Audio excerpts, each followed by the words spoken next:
Hello curious people, today I am here to help you. I know you are using this video to help you fall asleep. So before you like this video and subscribe to the channel, tell me where you are from and what time you are watching. Make yourself comfortable now. I stepped into the stories. I had many fond memories of Sydney's by the sea. And though I could hear the sirens in the distance, and I knew they might be looking for me, I was going to take my time. I was going to see what I could see. When I arrived, I hadn't expected the door to be intact. It was unlocked, so maybe that's why. Because anything trying to come inside already had an open invitation. I locked it behind me, for whatever good that would do. The years had not been kind to Sydney's house, but they were kinder than they'd been to most empty places. There were still spots of drywall clinging to the wooden skeleton underneath. The roof was intact, keeping the wet ocean air at bay. Vandals, squatters, and various creatures had all been inside, but they'd left enough behind to give me what I'd come for. I wanted to remember Sydney, just for a little while. The hallway leading to the living room greeted me not with pictures on the walls, but with graffiti that heralded doom. Every possible variety of God save us, repent now, and the end is here was scrawled on the walls. The living room had brown and muted pink wallpaper that, in another time, would have been lovely, but was too antique for our tastes. We'd always meant to tear it down, but we never got around to it. Time had completed the task for us, though. There were only a few strips still left clinging to the slowly rotting walls. Sydney and I had only lived here for 3 months before things went bad, but that was enough time to make memories. Probably more good memories than I'd made at any other point in my life. Everything was going right for us, in every possible way.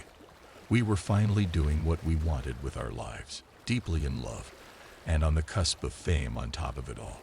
That excitement and terror made everything in our lives seem so much more vibrant.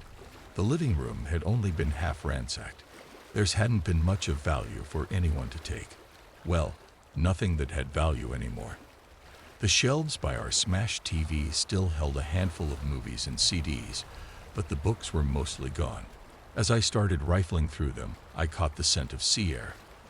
I froze and listened intently to see if someone had opened a door or window, but the sirens didn't sound any closer, and the house was silent of both creaks and footsteps. On our falling shelves, there were still 13 copies of our CD left.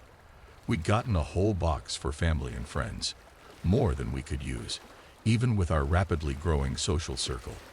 I picked up the cleanest copy and wiped it with my filthy shirt, smearing the grime away from Sydney's face. They'd airbrushed out that little mole on her left cheek, and the eyes looking back at me were a lighter blue, but it was still her. It had been so long. God, I missed her. I slipped the CD into my jacket. It used to be a nice jacket, but a life on the run had necessitated change, and I'd cut the inside layer open for storage. Now it held all the essentials: water, bandages, food, my knife, and now Sydney. I made my way to the kitchen. More graffiti, more holes in the walls, and the scent of sea air only grew stronger. The cabinets were still mostly the baby blue we'd picked out, underneath the dust, dirt, and of course, the blood. The tile floor was mostly intact, harder to destroy than wood and drywall. The kitchen had never been somewhere I felt comfortable, but I had been trying. It hadn't been a room I'd had at most of the places I'd lived. Well, if you can even call it living. Sometimes I feel like the only times I'd really been living instead of existing were the brief years I'd gotten with Sydney. We'd gone to school together for the 7th and 8th grades. Then my world went dark. It reignited when I met her again, a decade later at 23. And when I lost her for good, it was back to the darkness, the emptiness. I felt like the kitchen, more than any other place in the house, represented the massive divide between us. For me, eating had always been an act of survival, something to be done in haste when the opportunity presented itself. For her, it was so much more. She'd grown up with family dinners, holiday feasts, and take-out movie nights. When Sydney cooked, she'd always chop up something green to garnish or sprinkle fancy sauces on top of everything. For her, food had always been there, And since she knew it would always be there, she could take her time. I tried to learn to do that too. I tried so hard to exist in her world. I feel like if I'd had just a little more time, maybe I could have succeeded, or I at least could have gotten better at pretending. I started digging through the cabinets. The unessentials were still there, gadgets that only served one purpose: a garlic roller, a tortilla press. Her little box with frosting tips and food coloring was completely untouched. I poured out some bright blue on my finger and licked it up, taking that bit of her with me too. I pocketed a few bottles. I could hear the sirens closer now, and I still had time to get away if I wanted to. But I wasn't sure I did. I deserved it after all, for what I'd done to Sydney. I moved down the hallway. The bedroom was hard to look at. Our bedsheets were still there but torn and stained. The blankets were gone. We had bittersweet memories here, but mostly good near the end. I'd always had nightmares, but she'd made them better. I'd stopped waking up as much, knowing she was next to me. I think we'd finally hit the point where I could sleep through the night when things went to hell. Our sex life had only gotten better in the new house too. Before that, we had to sneak around her roommate's schedule, as going back to the place I was staying at was out of the question. I wondered who else had made love on our bed since the house had been abandoned. Carved into the headboard was the sentence, "Baby, it was real, and we were the best." I'd always hoped I'd end up with Sydney, and the fact that it had happened, even only briefly, still amazed me. Hers had been the first hand I'd ever held, her lips the first I'd ever kissed. We'd only been kids when she moved away, so we hadn't been each other's first loves, but that had never mattered to me. I'd had plenty of girls throw themselves at me over the years, but always for the same reasons. The girls interested in me could always tell that there was something wrong with me. But that was okay because that was what they wanted. They'd seen the bruises on me growing up and pitied me. Or as an adult, they'd seen me struggle through the most basic of human interactions and wanted to help me. They wanted someone mysterious, maybe even dangerous. They wanted to touch my scars and ask me about them in hushed voices in bed. But as the mystery and the danger vanished, they lost interest. That had never happened with Sydney. I'd known her only before things had gotten bad, and only again after they started to get slightly better. Sydney had known me happy and wanted that again. As children, we'd planned for the future together. With my poems and her voice, not to mention her beauty, we'd be unstoppable. It was just a silly childhood fantasy, one you're supposed to forget about when you start to really plan your life. But for me, it was all I had. That dream of our future together got me through those disgusting next few years. The door to our office was closed, but with a hole big enough to walk through. Was it really still a door at that point? I decided it was, and I reached in to unlock it, opening the door properly. Sydney's sound booth in the corner had been similarly broken. Shards of glass at the edges of the window, the only thing separating it from the rest of the room. On the other end of the office, the pictures above my desk had been mostly left up, but washed out by the elements. The scent of the sea was stronger here, and I could hear the waves of the ocean now. Sydney didn't, and would never know that it wasn't an accident that we met up again as adults. The second I had my life together enough that I felt like I wouldn't scare her off, I found her. I practiced over and over again, saying in the mirror, "Oh my gosh, Sydney, is that you? It's been so long." Practicing my words was nothing new for me. I did it any time I knew what the world was going to throw at me. Ordering coffee, interviewing for a job, and saying hello to people I sort of knew. I always had to practice, and by the time I found Sydney again, I was getting good at it. I almost felt like I could speak to people without practicing first, and not mess up my words or stutter or forget what to say. Almost. She'd remembered me, and the one thing that I'd been born lucky with had been my looks. I was handsome enough to get the benefit of the doubt. I swept her off her feet. She'd put enough of herself on the internet that I knew all of her favorite things, her favorite foods, her favorite books, her favorite shows. I'd listened to her sing over and over again online, but I still acted surprised the first time she sang for me again after our reunion. Not only had she remembered me and our silly little dreams as children, but she wanted to see if we could still make it happen. She was so beautiful, she might have made it even without me, but I was happy to be along for the ride. And we'd gotten so close before everything went so horribly wrong.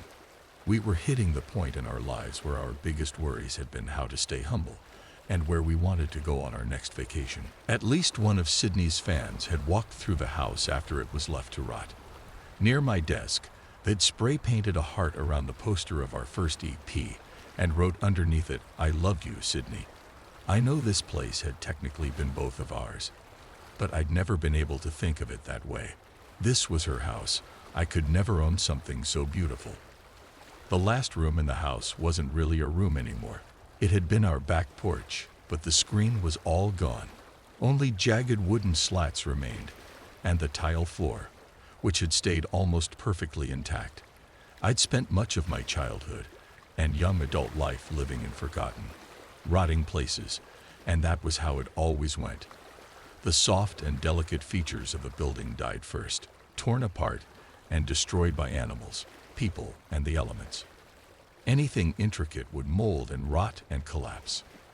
Only stone, cement, and brick stayed for any length of time. Wallpaper, art, and decorations, those were not things that lasted. I used to hear Sydney's singing when I went to sleep. Now all I hear is her screams. In the old world, buildings like Sydney's abandoned house were a rarity, a curiosity, at least in our country. Abandoned places were torn down eventually and replaced with new ones. Now, in this new world, these were the only buildings we had. I sat on the steps of our back porch and watched the new world from where Sydney and I had watched the fall of the old one. It had happened so quickly that we didn't have time to prepare. Though truthfully, I don't know how we would have. I couldn't tell you how long ago it was. Time becomes different on the run. But we'd sat here the first night they came and listened to the screams from the city across the bay.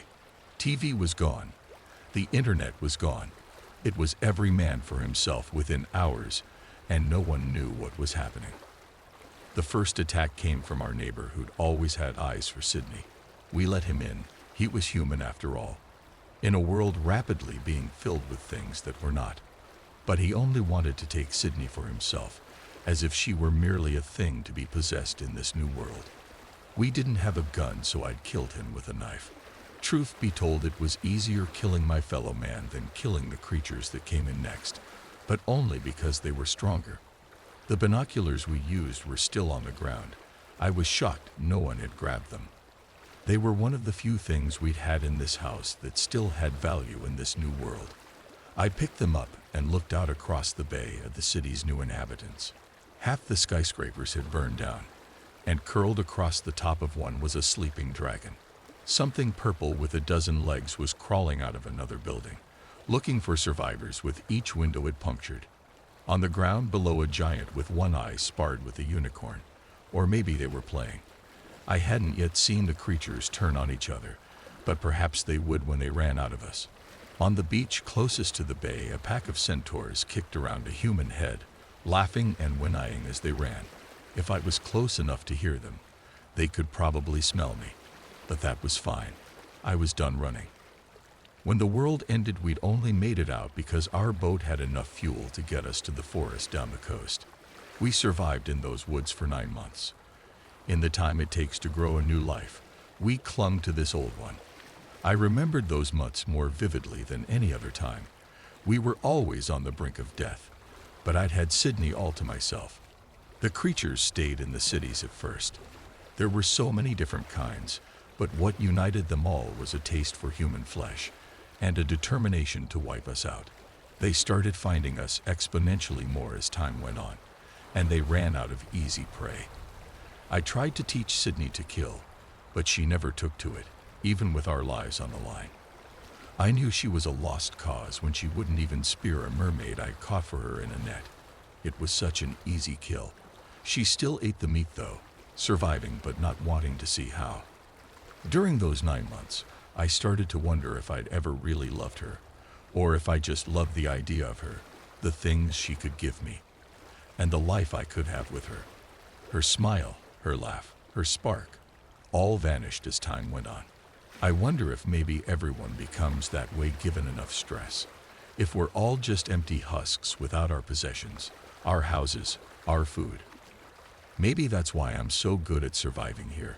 I'd already had that all taken from me before. Our neighbor wasn't the only human threat I'd taken out. With society gone, other people, particularly the men, became monsters too. The night Sydney finally died, I thought that's what we were in store for. They'd all appeared around us in a circle, a group of men at the edge of the woods. The ones we could see in the firelight were shirtless, possibly naked. But they were still human, and I thought that perhaps we could reason with them. We were becoming a rare species after all. But they ignored my questions, my demands, my threats, and as they got closer I saw why. They were only human from the waist up. With whinnies, neighs, and snorts they rushed us. I bashed one in the knee, giving me an out from the circle, and Sydney tried in vain to stab one. But she was too weak, too afraid to commit to the kill. One of the centaurs reared up on its back 2 legs and stomped on her with his front hooves. The others were excitable, braying and grunting through human mouths. Sydney begged me to help her as I backed away. Maybe I could have. I'd killed so many people, so many creatures since this all began, and I'd gotten quite good at it. But the odds had never been that bad, and part of me knew that without Sydney, I could survive much longer. She wasn't made for this world. The other centaurs surrounded her and started stomping too, and as Sydney screamed and her bones crunched, I ran. In the end, I did survive better without her, but I wasn't living. I could hear the sirens nearly at the house now. They'd been tracking me for days. I'd never seen how they killed, but I was sure it would be just as horrible as all the other monsters of this new world. I stayed on the back porch and waited for them. I didn't want to go back in the house. It hadn't been mine. Not really. I took out one of the bottles of food coloring from my jacket, and on the wall behind me in red, I wrote simply, "I was here." That seemed like the only thing I could say about my life. As the siren song grew louder, I set down my knife and waited for whatever fate had in store for me. I'd had enough of this life, and it had had enough of me. I was ready to die, and I couldn't think of a better place to do it than Sydney's by the sea. The babies aren't crying anymore. Babies seem innocent, small, fragile, and helpless. That's what we tell ourselves. But we're wrong. I learned this when I babysat my nephew, Caleb. My sister dropped him off without waiting for my answer. "Just a few hours," she said. Her words rushed as she shoved his diaper bag at me. "Food's in the fridge. You'll be fine." I wasn't fine. Caleb slept in his crib. His tiny hands curled under his chin. His chest rose and fell in soft, peaceful rhythms. I smiled, thinking how fragile he looked, how innocent. Then he opened his eyes. They locked onto mine. His gaze wasn't curious, like a baby's. It was focused, sharp. My skin prickled. I stepped back. The floor creaked under me. Caleb didn't cry. He didn't make a sound. He just smiled. The smile wasn't soft. It wasn't innocent. It was knowing, like he'd been waiting for me. I turned away. "I'm imagining things," I said under my breath. I reached for the door, but a whisper stopped me. It was faint, almost like wind. I froze. "Hello." Nothing answered. I glanced back at Caleb. He lay there, unmoving, staring at me. The whisper came again. "Help me." I laughed nervously, my heart racing. "You're not hearing that," I told myself. "Babies don't talk. They don't whisper. Help me." The voice repeated, louder. I stepped closer, my knees shaking. Caleb. His eyes shifted. For a moment, they weren't his eyes. They were darker, older, full of weight. The air around me felt wrong, heavy, thick. "They lied to you," Caleb said. His voice wasn't a sound. It was inside my head. I stumbled back, my breath catching. "Who lied?" He didn't answer. Instead, his small hand lifted. He pointed at the corner of the room. At first, I saw nothing. Then I noticed it. A shadow. It wasn't cast by light. It hung there, twisting like smoke. "They're watching," Caleb said again, his voice calm. The shadow moved, sliding along the wall. It crept closer. My chest tightened. My breath felt stuck. "This isn't real," I whispered, my voice shaking. Caleb laughed. The sound wasn't his. It was layered, deep, echoing. "They lied about us," the voice said. "We are vessels. We remember." The shadow reached me. It was cold, alive. Caleb sat up in his crib, his movements fluid and unnatural. His eyes were gone, black voids staring through me. The shadow swallowed me before I could scream. When I woke up, I wasn't myself. I was in the crib. My sister stood over me, calling my name. Her voice cracked with fear. I tried to respond, but my mouth wouldn't move. Then I saw him, Caleb, or what had replaced him. He stood behind her, wearing my face.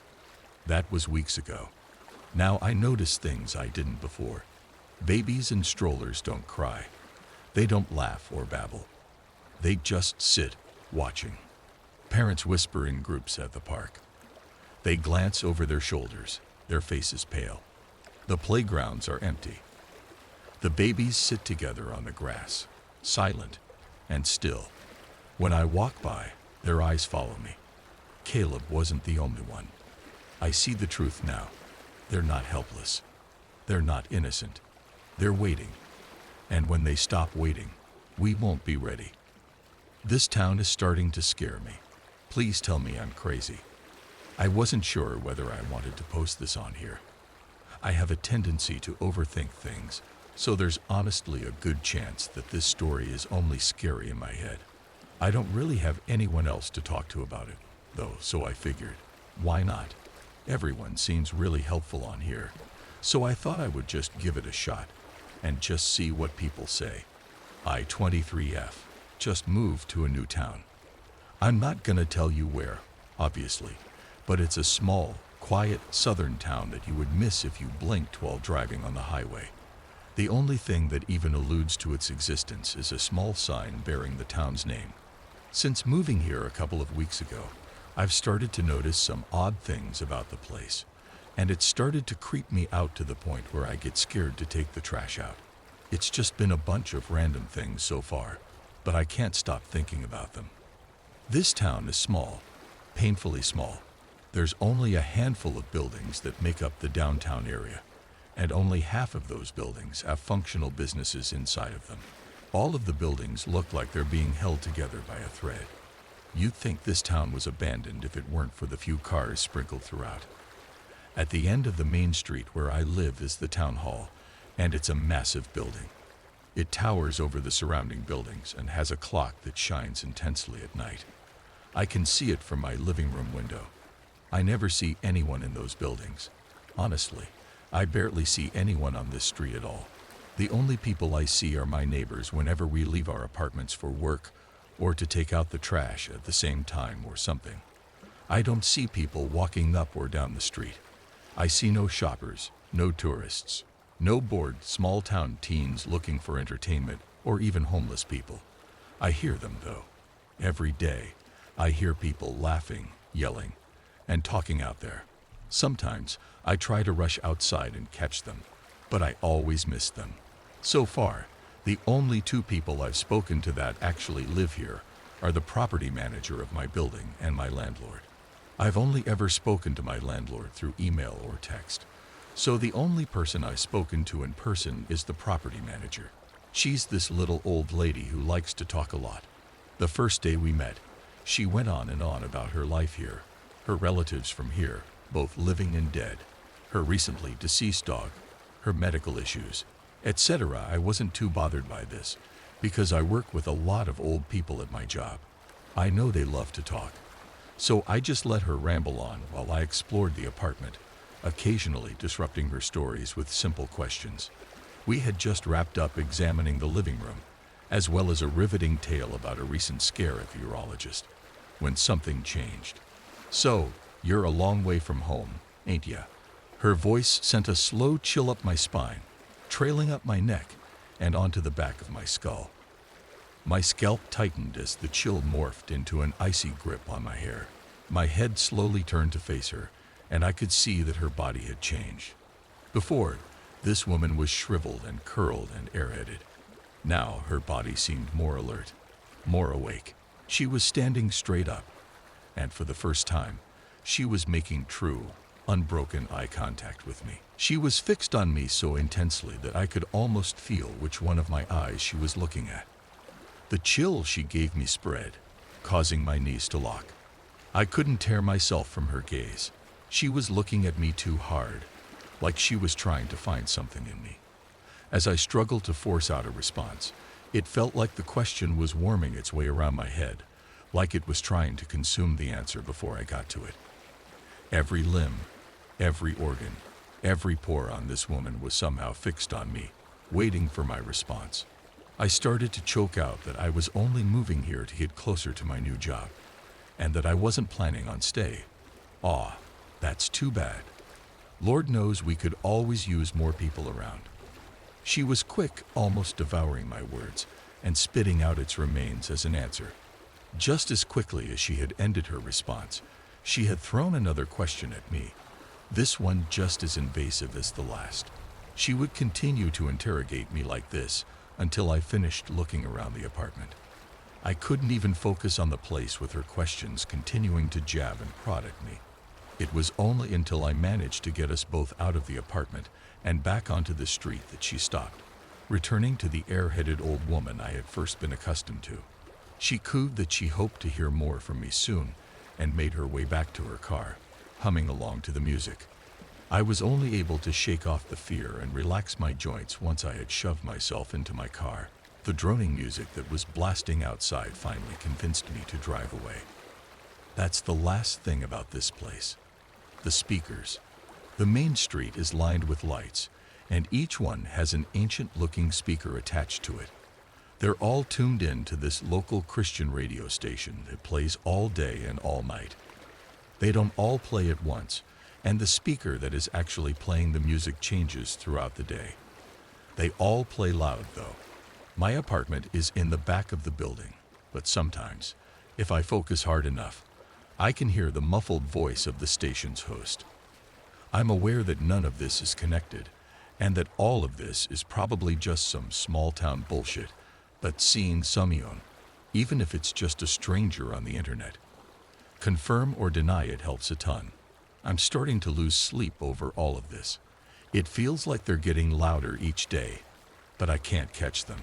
If I manage to drown them out, the radio blasts from the speaker closest to me. And when the music finally moves on, and I feel like I can finally close my eyes, I see her, the look on her face. If I think about it for too long, I start to feel something wriggling inside me again. I don't know what she wants, and I don't know if I can even give it to her. I'm worried she'll come back looking for it again. I barely leave the apartment now. I'm so tired. I want this to stop. I just need someone to tell me I'm being crazy. If you read through all of this, I appreciate it. I found the place from the dream. At risk of already giving away too much, I live on the outskirts of a vast city in the desert. Like most of us who live here, that is, on the outskirts, I avoid the interior as much as possible. I moved here for the lush and wondrous desert to the north and east of my home, not the festering wasteland it borders. I do, however, have one connection deep within the city itself, who might even be called a friend. He goes by the name of Moses, which, it's worth noting, is very distinctly not his name. He makes a great point of not having a name. I met him in a social circle of pretentious artsy types, none of whom were from around here, and I'm the only one left who still speaks to him. The reason I'm all that remains is perhaps the very same reason the others left. Something we used to refer to, when meeting up without him, as the dream. This label was both because of its obvious dreamlike qualities and because of the dreams it inspired within us. The dream, referring to that something, might best be described as an ongoing and highly irregular piece of performance art. Now for an audience of one. The dream, referring to the actual dreams we had and continue to have, might best be described as a nightmare. I will describe the dream I had before waking up this fateful morning. This one was not special or in any sense unusual, but it might be the best place to start. You are far out in a possibly endless expanse of desert. In this place, it is somehow day and night at the same time, and to equal extremes. This desert is not similar to the actual desert we live in, nor does it in any clear way connect to the performance art piece, in which Moses describes endlessly the most imaginative and dismal locales. Importantly, despite this desert bearing no resemblance to any of his infinite made-up places, it manages to evoke precisely the same emotion, an emotion only associated with the dream, referring to both definitions. This is an emotion of profound desolation, drowning hopelessness, and both of these to such incredible extremes that it creates an indescribable sense of wonder.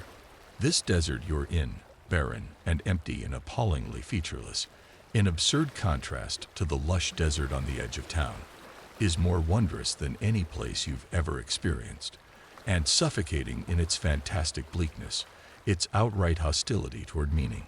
You are experiencing psychological and physical bliss on a level you never thought possible. Even the previous times you've had this dream pale in comparison. You hope to never wake from this. You plead so desperately to be swallowed for good. But in your moment of most desperate need, green vines claw cruelly out of the sand, from all directions, and this world becomes a horrible tangled knot of grasping vines and writhing life. It is such an unspeakable tragedy to see this place destroyed in this way, to lose this wonder. And just as the vines most fully enwrap you, beginning to drag you under when how could you ever have the will to resist, you see yourself starting to wake up, and you scream so raggedly you'll have a sore throat for a week. The worst part of all of this, upon waking up, feeling sadness again. This morning my disappointment was tempered by the fact that I was scheduled to visit Moses today. I may have been robbed of the dream emotion, but it was that time I looked forward to every week. The time I'd continue the dream in reality. I had overslept drastically, as often happens when I stay up at night feverishly thinking of the dream, and so my breakfast was a bag of chips and a trashy energy drink that I consumed during the long drive deep into the city.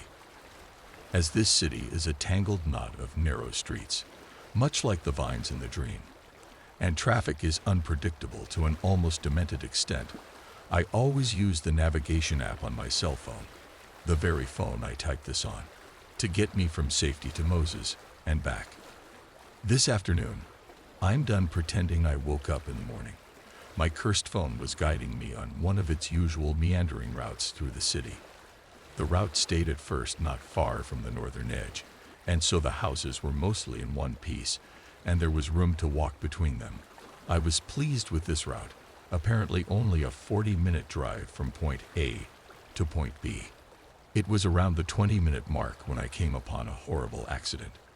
I could not tell you the number of cars there were, tangled in that awful metallic knot, but the police were waving everyone to turn left at the intersection, and so the estimated time on my navigation app shot up to 50-50, and the adventure began. I cannot understate the frustration I felt at the time.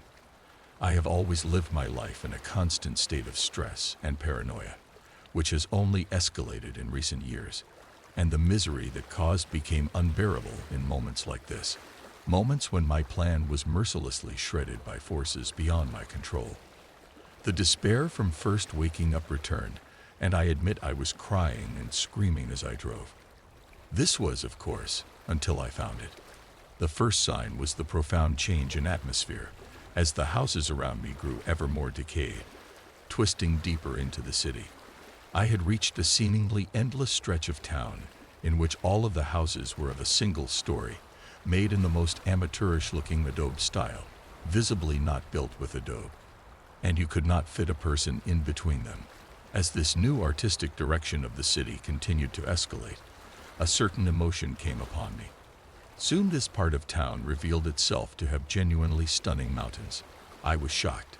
I suppose some trick in perspective made it impossible to see these mountains from anywhere else in the city. They were tall and angular, gaunt and menacing, but their summits were still the same sort of desert, and the mockeries of adobe-style architecture were becoming more and more squished up against the cliffs. Each front yard, for whatever reason, had a horribly beat-up boat in front of it. There were no signs of water, and the emotion was unmistakable now. You already know it was the emotion from the dream. As the landscape became increasingly strange and unrecognizable, to the point where it was hard to view it as a functioning city, I was overtaken by an overwhelming sense of hopelessness. I no longer cried. How could I feel sadness or frustration when there was no hope left to cling to? I grew quietly resigned. But the most defining moment of this experience occurred between two towering peaks, both suddenly devoid of life. There were no crumbling adobe dwellings, no people, no plants, just an expanse of empty desert, barren beyond comprehension. In my mind, I should have seen tall buildings in the distance, but I didn't. As I drove slowly through the area, held up by traffic, I couldn't tear my eyes away from the sight. I rolled down the windows, captivated, and nearly crashed into the car in front of me.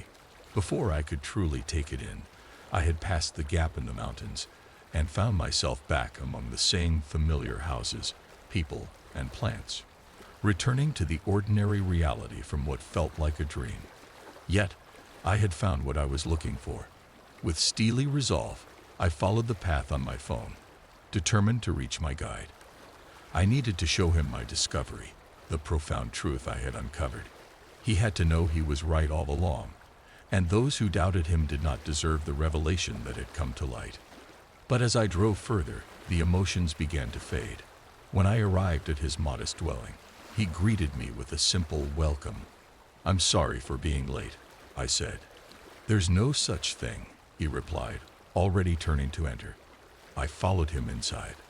The cramped, dreary place he called home, which he claimed to be renting, though it seemed more like he was squatting, had an uncanny resemblance to the feeling from the dream.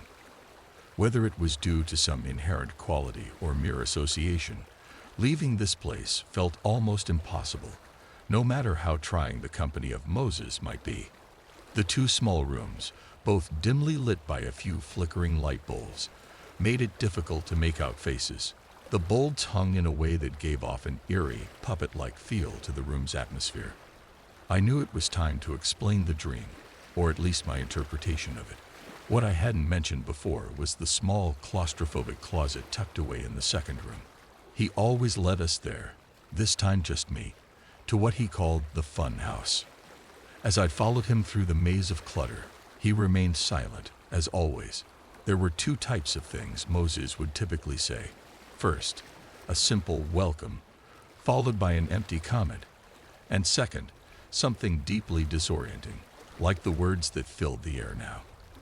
The fun house, now even more cramped than the last time I had been there, was overflowing with unidentifiable things. Moses and I, both squeezed together in the small space, could hardly move. He was a large man, drenched in sweat, as I barely managed to see his growing excitement in the dim light that filtered through the crack in the door. His words, never fully coherent, filled the room in a strange, hypnotic way. His excitement seemed to grow with each utterance, creating an atmosphere of both discomfort and fascination.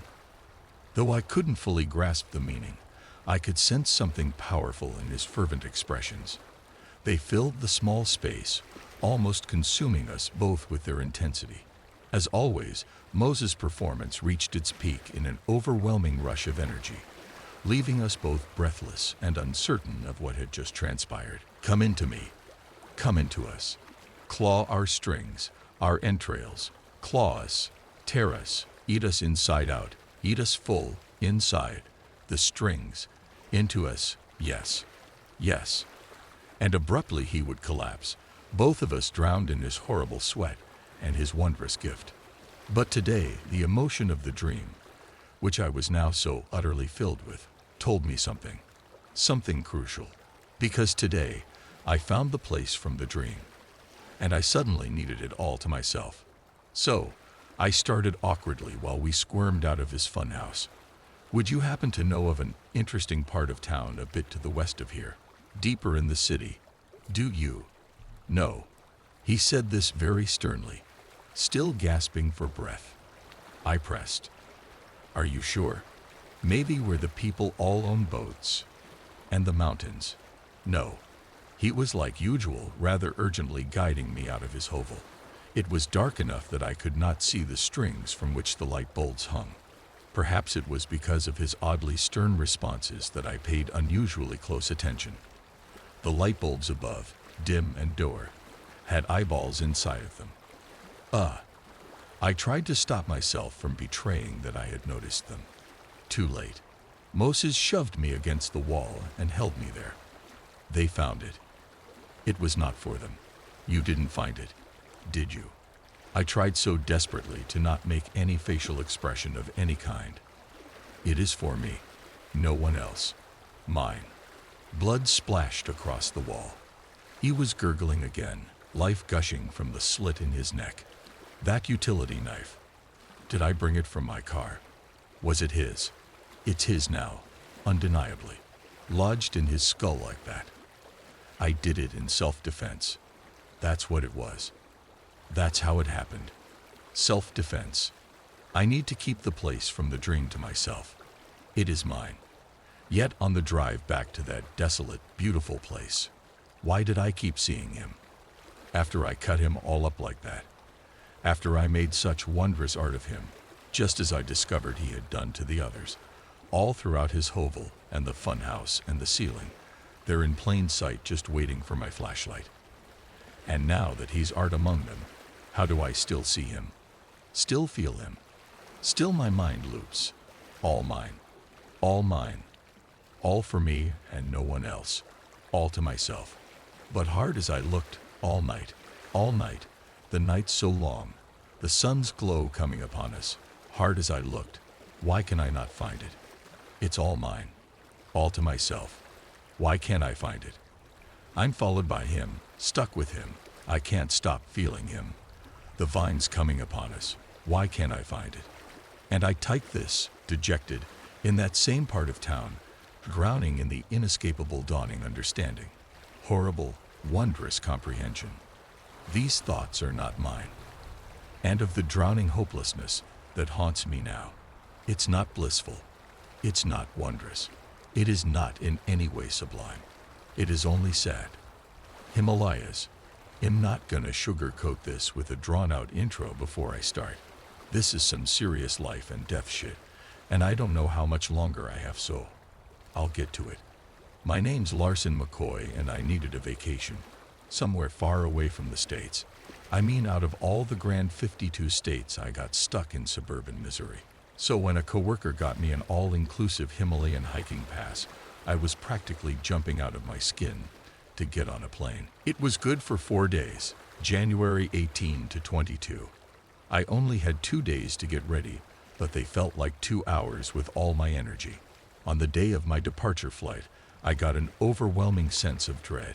This usually happens since I'm extremely introverted, but this time I'm going by myself, so human interaction would be limited.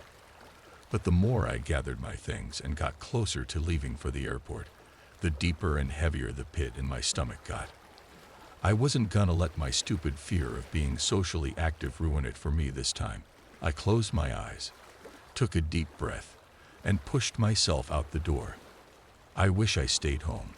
Oh God, for the chance to sleep in my own bed one last night. The flights to Nepal were excruciating. I was so jet-lagged when I touched down, I almost walked straight off the loading ramp that most definitely would have ended in a one-way trip back home.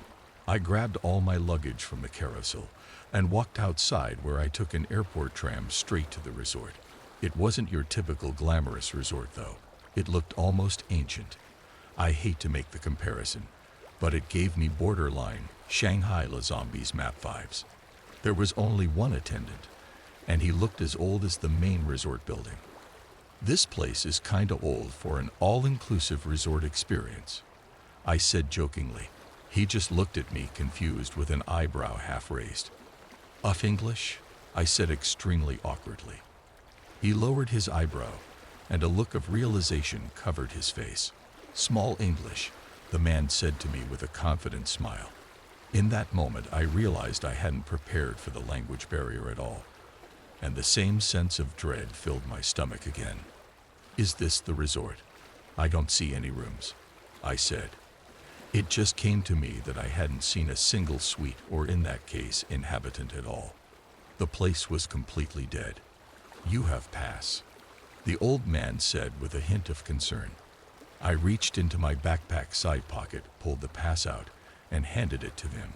He examined the small crinkled paper for a minute, then a small flicker of joy showed in his eye. It was barely a glint. I could see that the corners of his mouth raised slightly for a millisecond, then dropped back into serious mode. "You get cabin. We take you. Wait now," the man said in broken English. I waited about 10 minutes before the man shuffled over stiffly, but this time with a younger man, probably in his 30s. "You got all your things ready to move?" the young man said. I felt relief washed over me when I heard that sentence. Easy communication was still possible. "Yes, sir, it's all with me." "All right. Follow me and let me know if you need a hand with the bags." I picked up all my shit and trudged behind him, trying not to drop anything. "Have safe stay," the old man said as I was almost out of the door, the slightest hint of amusement in his voice. "Is he okay?" I said to the young man, gesturing with my head back to the older man. "He's just old. Been around the ringer. Seen some shit that most people couldn't handle, but that's most old folks around here." "You got a name?" "Larson," I said semi-sheepishly. "I'm from the States, if you couldn't tell." "What's your name?" "My name's Dhruva," he said shortly. During all the awkward small talk, we got to what looked like a giant monster truck with fog lights on top. He helped me load everything into the bed, and we climbed in the cab. "Does your name mean anything?" I said cautiously, trying not to sound defensive. "It means immovable and stable. My family put great trust in me as a boy, so that's the name they saw fit." I usually don't admit when someone has outmanlied me, but I felt incredibly intimidated when that sentence left his mouth. So much so I didn't speak another word as we drove through the snow, away from the office, and into the trees, beginning a 4-day-long isolation. When we got to the cabin, I was shocked at how well maintained it was compared to the main office. "Do people stay out here a lot?" I asked as we started unloading all my crap. "Usually in the summer. People don't like how cold and dark it gets up here in the winter." I guess I had a nervous look on my face, because Dhruva quickly said, "Don't worry, I come up twice a day to make sure you have firewood and that your electric and water still work." "That makes me feel 1,000 times better," I said after a long breath of relief. Just then, a question jumped into my brain. As he turned to head back to his truck, I blurted out, "Where's the ski lift? Is there anyone else staying at the resort with me?" He turned around almost as if that question was painful to hear and even more painful to answer. "I'll be back in an hour or so. Take that time to settle in. There's a landline in the cabin if you decide you want to wait longer. When I'm back, I'll take you to the lift lodge. Welcome to the Himalayas." He gave a short wave, started his truck up, and then he was gone. This is where shit gets F***K real quick. I'll split my days up into different parts so it's easiest to digest. Day 1. The next morning, I woke up feeling hopeful and nauseous. Bits and pieces of the previous evening came back to me as I looked at the piece of paper with a phone number on it. Then it hit me. I went to the ski lodge. I met some people around my age. I got *King hammered. Someone gave me their landline number, but I couldn't quite remember their name. I immediately grew concerned because I never get hangovers. I chalked it up to nipple having elephant-killing liquor and shook off the uneasy feeling. I got out of bed and started to get ready for my day. As I was getting dressed, I realized my watch had stopped working. I didn't pay attention to much because that hangover had murderous intent. I walked out the front door while zipping up my 5th layer of coats and then stopped dead in my tracks. It was dark out. No sounds of wildlife in the forest. Just me, the trees, and darkness. I walked back inside confused and extremely unsettled. I take all my layers off and sit on the cabin bed with the phone number in my hand. I went over to the landline and punched the numbers in. I waited and waited, but the line rung out. I set the phone down and went back over to the bed and sprawled on my back. Of course, I slept through a whole F***ing day of vacation. I groaned as I put my hand over my face. I checked around for my phone, but after 15 or so minutes of looking, I couldn't find it. With the hangover still throbbing in my cranium and nausea creeping back into my stomach, I laid back down, pulled all the covers over me, and went back to sleep. Day 2. I woke up to a bright light flooding the cabin's front window. It was damn near blinding. I shot out of my bed and almost killed myself tripping over the heap of clothes I threw on the ground the night before. A splitting pain shot through my head, and I vomited all over the floor. As I was finishing my heaving, I noticed the light start to slowly fade away. I ran to the window holding back my stomach when I felt my heart drop into the acid below it. The sky was still pitch black. There was still no noise. This didn't make any sense. I just saw light. Why the asterisk? Is it still dark out? I thought to myself, exasperated. I quickly clothed myself, trying not to hurl again. I grabbed the flashlight I packed and stormed outside. Tiger tracks. I said, half question, half answer. I followed them down the gradual mountain until about 4 or 5 fallen trees blocked the rest off from me. What the asterisk? It was the quietest, most fear-induced sentence I ever uttered.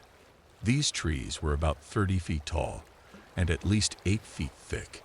There was no storm, no avalanche. Something put these here. I'm trapped. I sprinted back to my cabin and locked my door while simultaneously pulling down the window blinds. I rushed to the phone and dialed the only number I had as fast as I could. It rang out again. I called again. This time I heard something. It was barely a sound, but it was something. I set the phone on the small kitchen table and wandered around the cabin searching for the source of mystery sound. I was by the window when I heard the noise again. No, that's not possible. It's literally *king impossible. I said desperately, grasping for straws. I called the number again and waited by the window. I threw open the front door and stared up the giant rocky cliffside as all the feeling and color drained from my body. Way up the mountain, I could hear the faint sound of a phone ringing. I didn't sleep that night. Day 3. I was a paranoid wreck. Why hadn't Dhruva come and checked on me yet? Why is it so dark still? Where the asterisk is everybody? I stood up from the corner I had tucked myself in and felt my head throb again. I let out a low groan and felt the back of my head. The hair on the back of my head was crusty and stiff. I pulled my hand back in front of myself to see what it was, but nothing was on my hand. Considering my predicament, this was the least of my worries. I went to the bathroom to turn the shower on, but when I turned the handle, nothing happened. I went to the sink and had the same result. Nothing. I went to turn my lights on, and again nothing happened. This obviously added a whole new layer of fear to my psyche, but this was something I could somewhat manage. Using my flashlight, I went back towards the bed where my bags were to see if I packed my travel wipes. I noticed a dark stain on my pillow that caused me to shine the light on it. I burst into tears, not just from the sight of my blood, but the flood of memories. The ski resort lodge, the bar, the people. But this time I remembered something else. I remember stepping outside for some air when I saw Dhruva with a thick tree branch in my peripheral vision. I dropped to my knees due to the sheer gravity of my situation when I had the primal feeling that I was being watched. I crept to the window and split the blinds with my fingers to make a tiny gap. I scanned the forest as best I could, but I found nothing. I was about to return to my cower corner when I heard a sound that alerted every fight or flight response in my body. I heard a branch snap, but instead of looking down, I looked up into the endless height of thick dead trees and screamed a scream only wild animals should make. About 15 feet into the trees, I saw a man's face. The white matted hair only seemed to bring out the giant black pits it had for eyes. About 9 feet next, it was a giant hand gripping a tree the size of a red oak almost entirely. At the sound of my shriek, the giant took off through the woods as I heard branches being snapped and falling to the powdery snow. I stayed frozen in shock for what felt like hours, not able to move.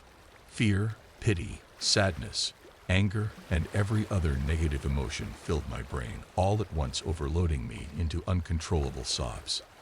As the adrenaline wore off and exhaustion started to set in, the last thing I remembered before falling asleep was the sound of my sobs filling the cabin. Day 4.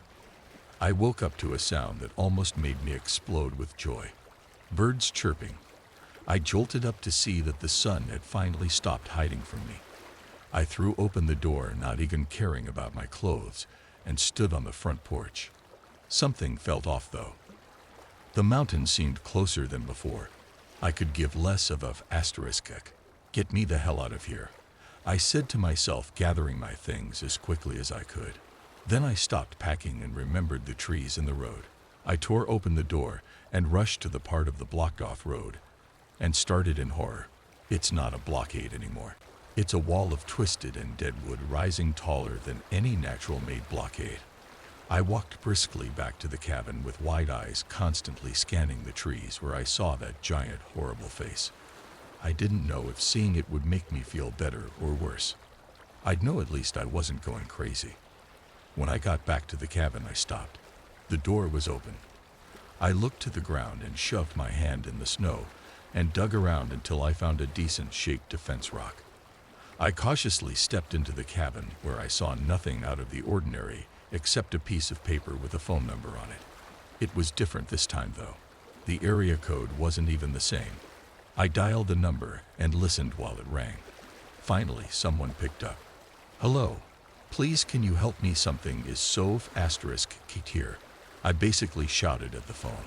Luckily, I thought to bring my laptop with me in one of my carry-ons, or else I would have been asterisk for translations. This is what was said to me on the phone to me in Nepali.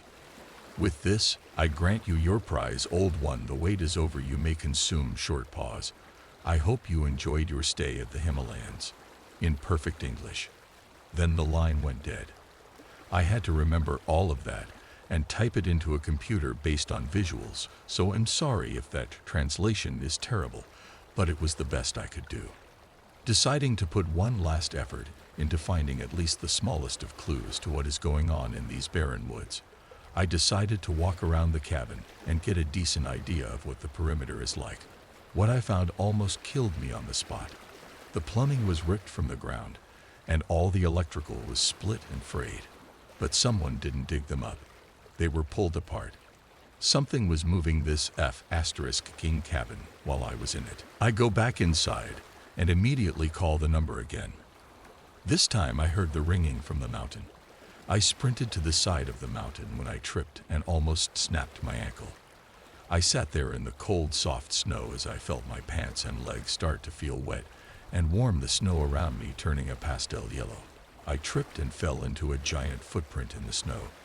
Not just one, a whole set of them, leading from the edge of the forest, where I saw the face to the side of the mountain. I looked up at the sheer angle of the rocky slope and shivered. I practically crawled my way back into the cabin until a few hours ago. It's dark again, but it's not silent. It's as if the cabin is alive tonight. So many creaks and groans, like it's trying to talk to me. Rocks are falling down the mountain. At first I thought it was weather. Then the rocks started hitting the side of the cabin facing the cliffside when I realized something is climbing down. I don't know if I'll ever be found, or if anyone will hear my story, but if you do, don't come looking. Don't send help. Stay the asterisk out of the Himalayas. Dear Aiden, let me just start this off by saying my name is Aiden Whitaker. I'm 24 years old. I'm an actor, not a big-time famous. Do you know who I am? Type. I've mostly just starred in short films, had a few bit parts here and there in some procedural dramas on CBS. When I'm not acting, I work the front desk at a popular gym in Los Angeles. The pay isn't that great, barely above minimum wage, but it's enough to get me by, along with the combined income of my two roommates, Joel and Stephen. On the plus side, I also get to work out for free due to a complimentary membership. About 2 years ago, I guess you could say I got my big break. I was cast as one of the male leads in a supernatural-themed teen drama on a streaming service. There weren't any big names involved on the acting side of things, but it was being produced by a somewhat successful TV showrunner, a guy who'd made his mark on the industry with several werewolf-themed projects. Most of these shows usually just ended up being a bunch of 20-something male actors walking around sweaty and shirtless. This latest venture would turn out to be just more of the same. I didn't mind. It certainly wasn't what I dreamed of doing when I was younger. But if it paid the bills and potentially opened the door for more opportunities, who was I to complain? We filmed all 9 episodes in Vancouver, and then I returned to the States and patiently waited 7 months for the show to premiere. It was titled Wolves of Willoughby Prep. It was about a group of teenage werewolves at an all-boys private school. It was a modest hit, garnering a decent amount of positive reception. Ultimately, the network passed on a second season, and I was back where I started. Everything was back to normal. I was still working the same old minimum wage job, hopping from audition to audition. The only thing that had really changed at that time is that my long-term girlfriend recently moved to LA to be closer to me. Her name was Fabriana. We'd been friends since childhood, both having grown up in some middle-of-nowhere town in Oregon. She was also an actor, mostly having done local theater productions. She caught the eye of a notable talent agency based in LA and decided to try her hand at being an Instagram influencer. Her following wasn't that large, but it was enough to draw the attention of some pretty sizable brands. Everything was fine, until it wasn't. It all started on a Wednesday afternoon in the middle of August 2023. I was alone in my apartment, just lounging on the couch and scrolling through my Instagram feed. I had the day off from work, and to be honest, wasn't experiencing severe burnout from several back-to-back rejections. I was starting to wonder if being an actor was really for me. Then, out of nowhere, I received a text message. It was from a number I hadn't recognized. The area code wasn't local. The text read, "Is this Aiden?" I hesitated, but then replied, "Yes." "Who is this?" Almost immediately, there was a reply. Grayson Landry. Whoever this person was then sent a follow-up text featuring a selfie and a picture of his driver's license. He looked to be around the same age as me. A little bit older possibly. He was white, clean-shaven. He had dark brown hair, green eyes, noticeable acne scarring. Before I could react to any of it, he sent another text. "I have an offer you." I know I probably should have blocked this guy on the spot, but I was intrigued. I went against my better judgment. I was feeling pretty low and really had nothing else going on at the moment. "What offer?" I texted back. $100 for a selfie. I laughed. I'd done some modeling in the past, kept myself fit, and had gotten complimented on my appearance from time to time. But still I found this to be incredibly strange. "Through Venmo," he added. "Interesting," I messaged him back. My girlfriend probably wouldn't be comfortable with me doing something like this, but $100 is still $100, and for just a selfie, what's the harm? I thought to myself. He asked if I could send the photo through Snapchat. I was reluctant, but then caved. "Send the money first." And he did. I sent him a picture of myself via Snapchat, face only. He thanked me, told me how handsome I was, and that was it. Until 2 days later. Now, I'm not an idiot. I knew what he was using that selfie for. I didn't mind.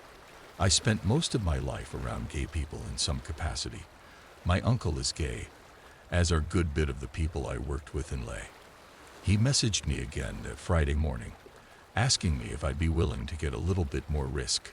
I quickly shut that down. I respectfully told him I just wasn't comfortable doing something like that. A week went by, and I hadn't heard from him. I thought that was the end of it, but then my girlfriend, Fabriana, received a strange text from an unknown number. Someone accused me of being unfaithful, which of course was completely false. Fabriana didn't believe a word of it. She was mostly just creeped out by some random stranger texting her out of the blue. I told her it was nothing to worry about. Then a few days later, she received another text from another number saying I owed that person money. I suspected that it might have been Grayson. He was probably pissed I refused to indulge him. I messaged him on Snapchat, and of course, he denied everything. I told him that if he ever contacted me or my girlfriend again, I was going to file a police report.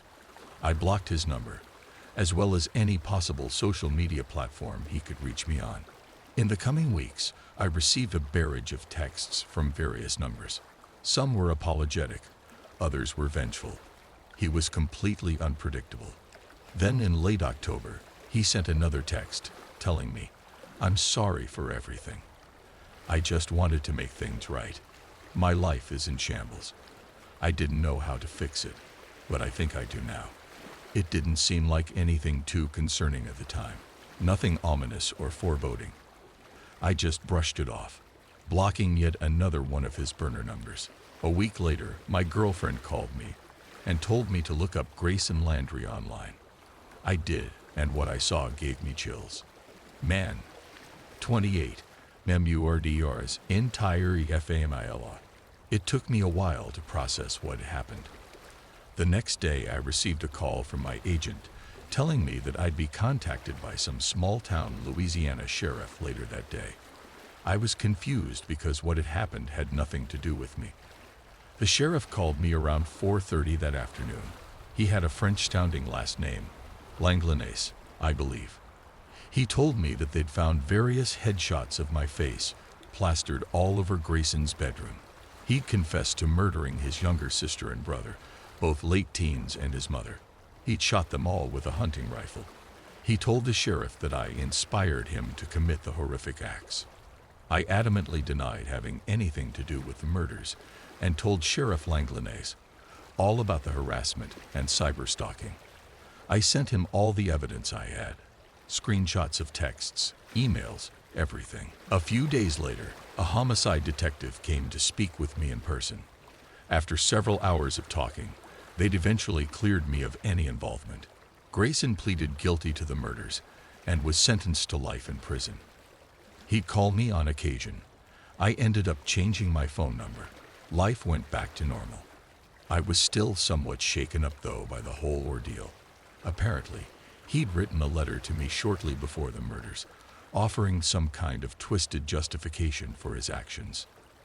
The police told me what he'd written when they interviewed me, and it still sickens me to this day. So much so that I did my best to try to block it all out. Those first two words still haunt me, though. Dear Aiden, the tower. Like many people nowadays, I've been having trouble sleeping. I'm not sure why. I can't remember when it started. I just can't sleep. I lay there staring at my ceiling and let my mind go blank again, and again, and again, but nothing happens. I just can't do it. I talked to some friends about it, and they suggested those melatonin gummies, so I tried those for the first time, and there were some side effects. Instructions read, take 2 gummies 30 minutes before bed. So that's what I did. I took 2 gummies 30 minutes before I went to bed. I read a bit of a book, scrolled on my phone, and then began my ritual. I laid there staring at my ceiling, and that's when things started to change. My room went a reddish tint, and everything sounded like I was underwater. The pressure in my head was skull-crushing. I tried to scream or call out for help. My voice carried no weight. It literally made no sound. I looked around and started to watch the objects of my room fade away from recognition. Everything changing around me, becoming fluid, not like water but black, and a dark, deep red. I heard these deep, husky whispers. They were like monks chanting or clearing their throats. I sat up in my bed and swung my legs over the side to stand up, but there was no carpet to meet my feet. I fell. As I fell, it got darker and darker. Everything was still illuminated by this deep red tint, but still things became hard to see. I couldn't even distinguish my hand in front of my face from the deep pit swallowing me. As I fell, there was a sound. These loud, successive bangs. Gonk, gonk, gonk. They were wet in a way, like a thick syrup struggling to stretch its way through a knife. Were they bangs, thuds, drums, a heartbeat? I knew all of these sounds, but one felt more comfortable than the rest to associate this to. They were footsteps. When I landed, the group was coarse and rough. It felt like glass or maybe little stingers piercing my skin as I laid there on my back. It was cold, so cold I could see my breath escape my mouth and rise. That's when I saw the shadow, this dark, looming shadow that glowed a blood red in the distance. I felt like it was watching me, like it was aware of my presence, and somehow made me aware that I was not welcome here. It was so tall, hundreds of feet high. It had the design style of a watchtower, black, and red bricks exalted the structure into the sky. I sat there staring up at it. Their thuds grew louder and deeper. I felt a wave of panic crash into me, and I started to cry. I wasn't sure why or what about, but I just cried and cried, all the while staring at the tower. And then I woke up. While the rest of this dream sounds insane, and any person in their right mind would be freaked out by that ordeal, that wasn't the worst part. No, the worst part was waking up and realizing that I was no longer in my bed, no longer in my room. No, not even in my *King house. I was in a park somewhere. Houses lined the far left side, and the right was occupied by a school. The worst part of this whole thing was that when I woke up, I was on my knees, which had been scraped and bloodied, and I was facing towards two giant towers. It was hard to tell exactly what they looked like because it was dark out still, roughly 4:30 in the morning, but they were unmistakable. They loomed in the shadows, staring down at me like in the dream. I'm scared to try and sleep again. I don't want to go back to that place or see that tower ever again. If anyone knows what this was or where or literally anything, please help me. Needless to say, I won't be taking melatonin gummies ever again. High Wraith, or where the children play. The earth opened and the monsters came, and it was the end of the world. But it didn't feel like it because we were still here. There was never a time I can remember where the creatures did not lurk in the shadows, kidnapping stray helpless children or hapless adults. Sometimes it would be that someone of Golgotha would go missing, and whispers over breakfast would be the consequences of it. Funerals were frivolous, even if there were sometimes candles lit in the absence of the missing. Generally, it would be the elders that would sit around wooden tables, hum old hymns, and maybe they would whisper a few kind words to Elohim or Allah, or perhaps a more pagan variety. I came from a fully loaded Christian household, where the paganistic murmurs were often seen as little better than the monsters that came from the earth. Whatever the case may be, it was simple mourning, simple human mourning, and it was sad and miserable and more numbing every time I'd see it happen. Sometimes it would be Lady. She was an old shamanistic-style woman with tattered robes and graying hair, even some whiskers on her chin too, that would culminate a hymn in the streets with her incense or more for the missing. But it was Christian and good in that way. Always about Jesus. Always good, clean words and simple gospels that were quiet and weak. It was a young woman that had gone missing sometime the previous night. There'd been a patrol sent out among the old ruins too, because the missing girl was the daughter of a boss. The bosses were distinguished leaders in Golgotha, due to their tendency for extreme and untempered cruelty, and whenever someone crossed a boss, or whenever a boss lost something precious, everyone took notice, because the bosses controlled the functions of Golgotha. It just so happened the boss whose daughter went missing was also the fellow that controlled the water supply. His name was Harold, and that wily Sonofagan shut off the pumps that moved groundwater into our homes. He was the only one with the key and said he'd not divulge it to a soul if the girl wasn't returned. Some of the boys on the compound cultivated a posse with impassioned cries of mutual aid and such, but Boss Harold, no matter how much they threatened, or how many of his fingers they snapped in their desperate grasp for humanity, would not comply. Most of the boys surmised it was likely the girl was dead, and her remains would be impossible to find due to the way monsters tended to grind bones into powder and dry swallow even the gristle of our fragile bodies. There'd be nothing left. Or if there was anything left of her, it wouldn't be her any longer. Assuredly she'd be a husk or unworthy of saving. When hard torture failed, the boys cried for more reason, and yet Boss Harold would not budge. The old boss said, "I'll stop the motor of the world until she's found." A group of rabble-rousing youths had absconded with his daughter, or so he said. The reality was much more likely that she had run from home of her own free will, either by wanderlust or ignorance. When all was said and done, the families came to me and said, "Hey, Harlan, buddy, pal, you've lost weight. You're looking good, Mr. Harlan. Did you get a haircut?" I'd heard about the girl. I'd heard about the posse sent out to Boss Harold's abode. The compound ain't that big, and knew they'd be coming for me because I was a scaver, a person that wades through the old ruins either for illusory history pages or weapons or even. And this one was a rare treat. Lost people. I knew they'd come for my services, and had already put together my pack for travels with rations and light tools. No gun. Drawing attention in the old ruins was a dumb thing because sound could travel forever. "I'm going," I told the group that had been sent for me. "I don't reckon any of you'd like to come with me." I looked over the dirty faces, the faces of men, women, children that could scarcely be called grown, and none stood out because they were all tired and dirty, and I imagined I looked much the same. Then a girl's voice broke out from the crowd, and she stumbled forward from the line of strangers that had come to see me at my door. "I'll go," she said. "I want to go with you, Mr. Harlan." It was unsurprising. Youngsters always thought the old ruins were like a field trip, like maybe they'd find a souvenir for their sweetie and come home with a good story. Most didn't come back, and those that did usually came back with scars beneath the skin from what they'd seen in the out there. It was like a game for them, and when they saw what the world outside the walls held, they would retreat into themselves for fear. It wasn't just the monsters. It was the ruins themselves, the overwhelming demolition of us. We were gone, and yet we were here. It's a hard thing to cope. I looked over the skinny girl with a grimy face.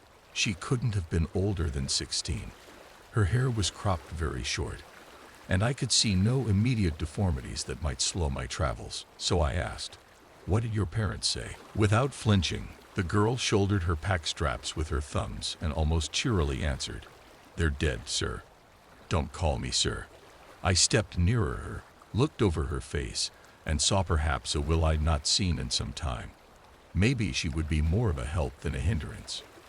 "Do you have everything you need?" "Yes." "Then we leave immediately." I shouldered my own pack and followed up with, "Do not bring any *King guns." "Got it.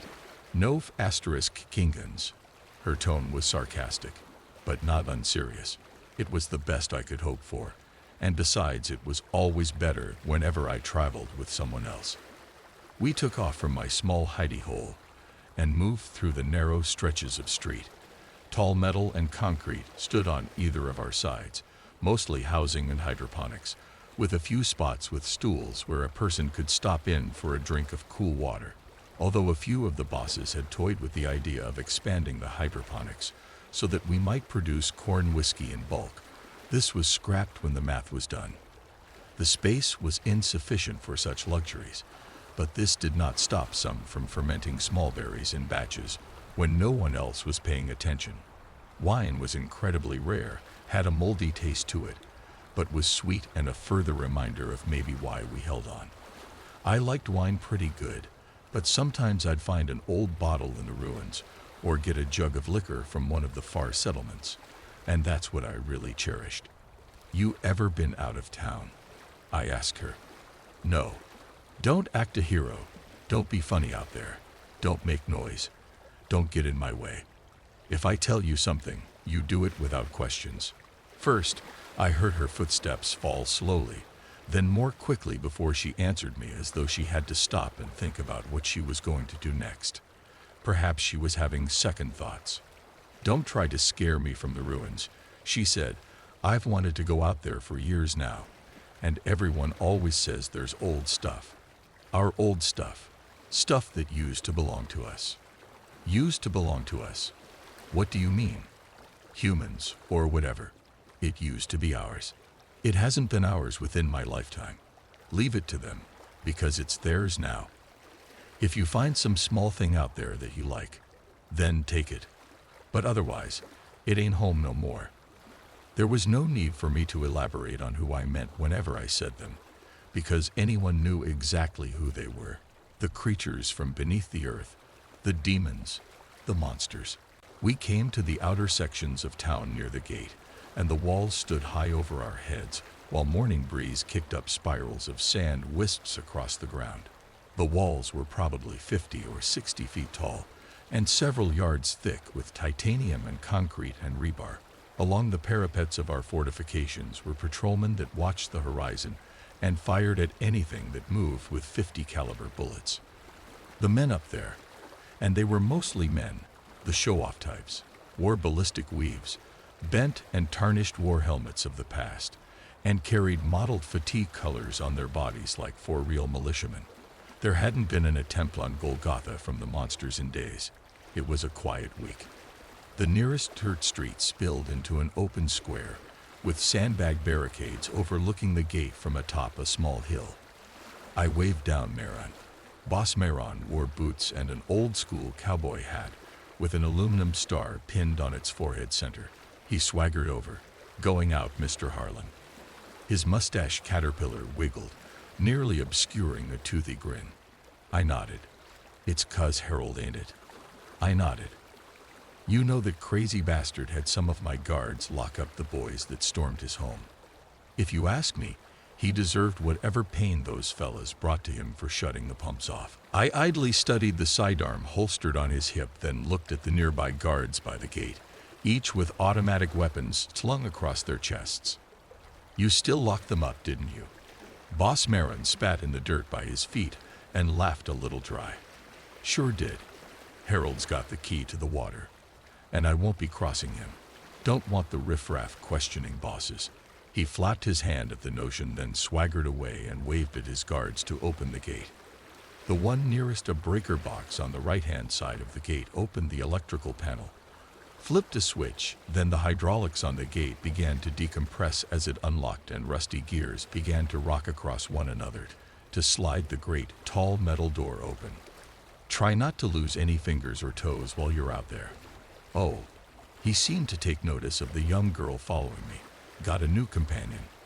Does she know what's happened to the last few that's traversed those desperate lands with you?" Asked the girl. "Oh, Harlan." Boss Maron smiled so hard, I'd think his mustache might fall off his face from the sheer tension of the skin beneath it. "He's a real globetrotter, quite a deal-maker, but just don't be surprised if he leaves you behind." This was followed by a sick chuckle.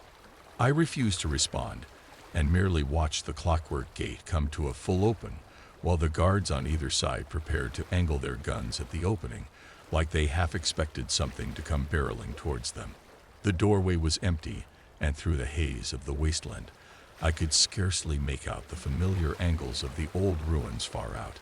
The girl didn't engage either, for which I was thankful. Boss Maron wide-stepped closer, then patted my shoulder and whispered in my ear, "Don't forget the shiny flag." He tucked a foil sheet into my front shirt pocket. His daughter was due west, supposedly. Good luck. Then he clapped me on the back before returning to his post by the sandbags, where a small table displayed his game of solitaire. We moved through the gate, and I could sense the uneasy rhythm of the young girl's movement just over my shoulder. As the gate closed behind us with a large and final shudder, I heard her breath become more erratic.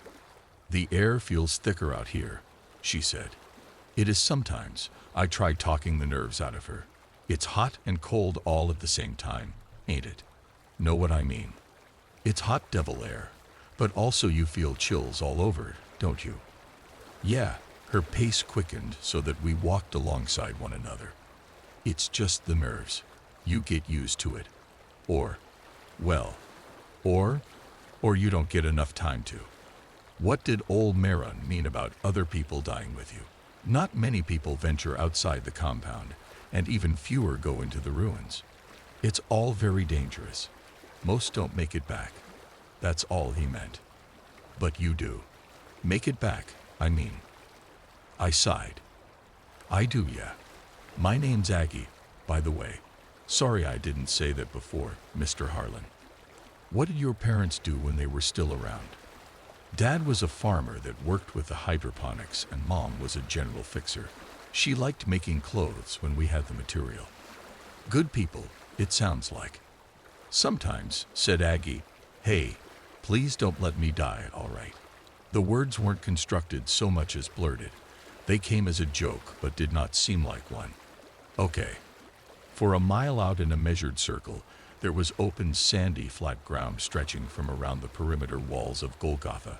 All the clutter, junk, and buildings had been disposed of years prior to grant the compound snipers comfortable sights in all directions. The openness went out for a mile, and in every direction. One could see the ruins, the crumpled dead vehicles, half-snapped spires that lie in angles, and the gloom-red tint in the air that seemed to emanate from the ground like heat waves off fire. It was scared air, where the creatures had unearthed some great anomaly from beneath the dirt. In honesty, it was like passing through the foul stench of death and painted everything in a blood hue. It stank, and it was hot, and it was cold. We moved in relative silence, only the sounds of our boots across granular dirt or the clink of zippers whenever either Aggie or I was to readjust the packs on our shoulders. As we came upon the edges of the ruins, where we entered the red mist, and the air was alien. Finally, Aggie cleared her throat and mentioned through mildly exerted breathing, "Think we'll find her." "I don't know," I answered. "Keep quiet and whisper. We can talk, but keep it low." We began to enter the thick of the ruins where ancient structures crept up on either side of us. "What made you come with me?" It was a question I'd wondered the whole time and figured her reasoning was weak. "There's not much home. I'd like to see some of the world before I go. Seems like things get worse and worse, and for when I do leave this world, I want to see something other than the walls of home." Fair answer. Her reasoning was weak. "What if you've bit off more than you can chew?" "Maybe." She followed this up with another question of her own. "What made you start venturing out?" "I wanted to see something other than the walls of home." I felt a smile creep around the corners of my mouth, but quickly tempered myself. Whenever people go out on their own without a guide, they die. I doubt we'll find Harold's daughter. I left a pause. "You're nearly her age, ain't you? Did you ever know her?" "You speak like she's dead for sure." "Most likely, she is. Did you know her?" "No, but I guess I'm an optometrist." "Optimist," I corrected. "Whatever. She's a piece of home. I feel like I'm old enough to take care of myself, and I want to help people. Not everyone thinks that way, but we're all one big family, aren't we? While I appreciate your thoughts on it, I doubt the daughter of a boss would feel the same about you. The bosses protect us." The ruins began to swallow us whole as we ventured through the ancient pathways. Broken asphalt and wreckage littered the wide open street. A nearby, worn post named the path Fifth Haven.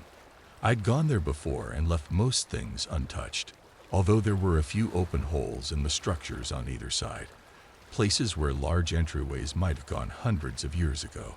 They were mostly empty, black with shadow, and picked clean long ago. Non-ideal for an alcove of respite from the open air. We shifted down the street, my eyes darting from old signs and vehicles bent and rusted and abandoned. I motioned for Aggie to come closer as I sneaked through the rubble towards a wall where there were no entryways into the monolithic structures. We hugged the wall and moved with trepidation, sometimes climbing across overturned wreckage, tiptoeing in our boots to muffle all sound. Every footfall felt like a scream. "We should go on for another mile or so before we find a place to rest. I know one up the way."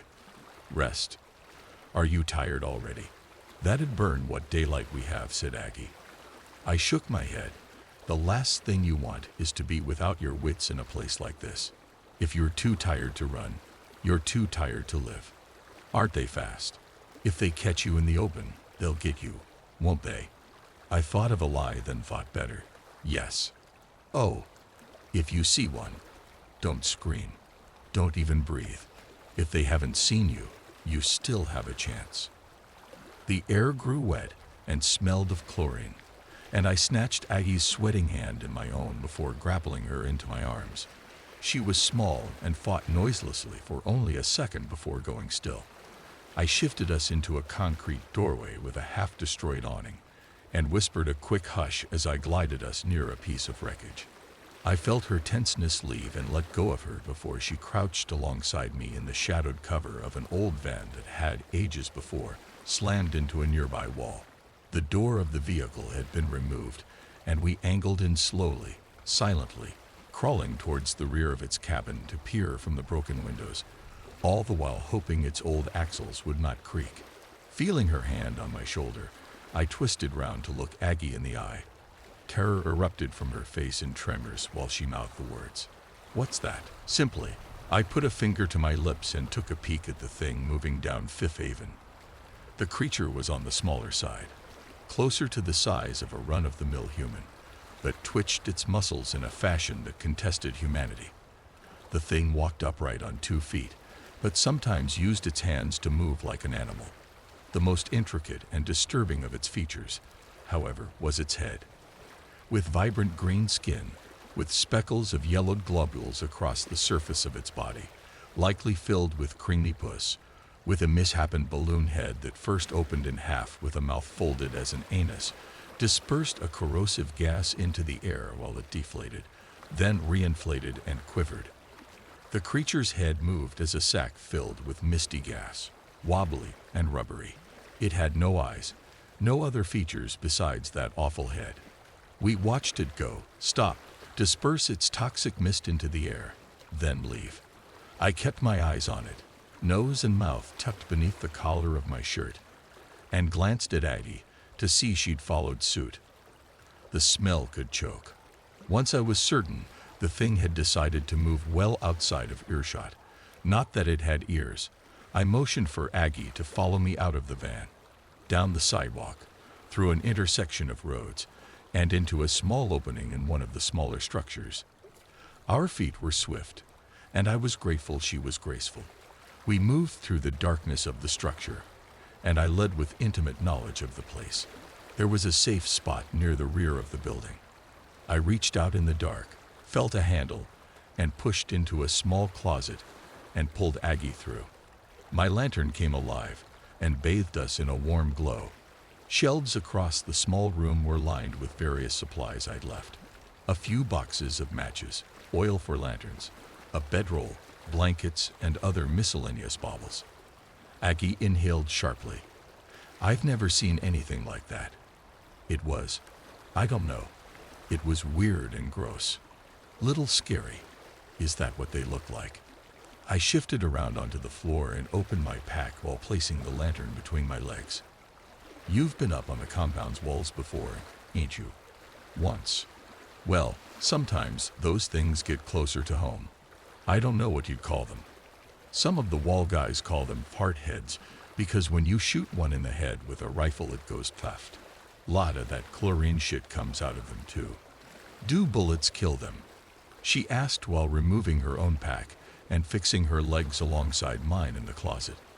It was a snug fit, but we manage. Like really kill them, or does it just empty those heads? I could feel her shaking still. If you use enough, sure. Durable, but manageable if you have enough firepower. Those are small fries. Normally, they wouldn't sneak up on me though. Normally I'd smell them from far off before they ever get close. Did I distract you? Maybe. I didn't mean to. It was bound to happen, I reckon. I plunged my hand into my pack and removed the water gourd, taking a deep swallow from it. She started. She stopped then started again. I wish.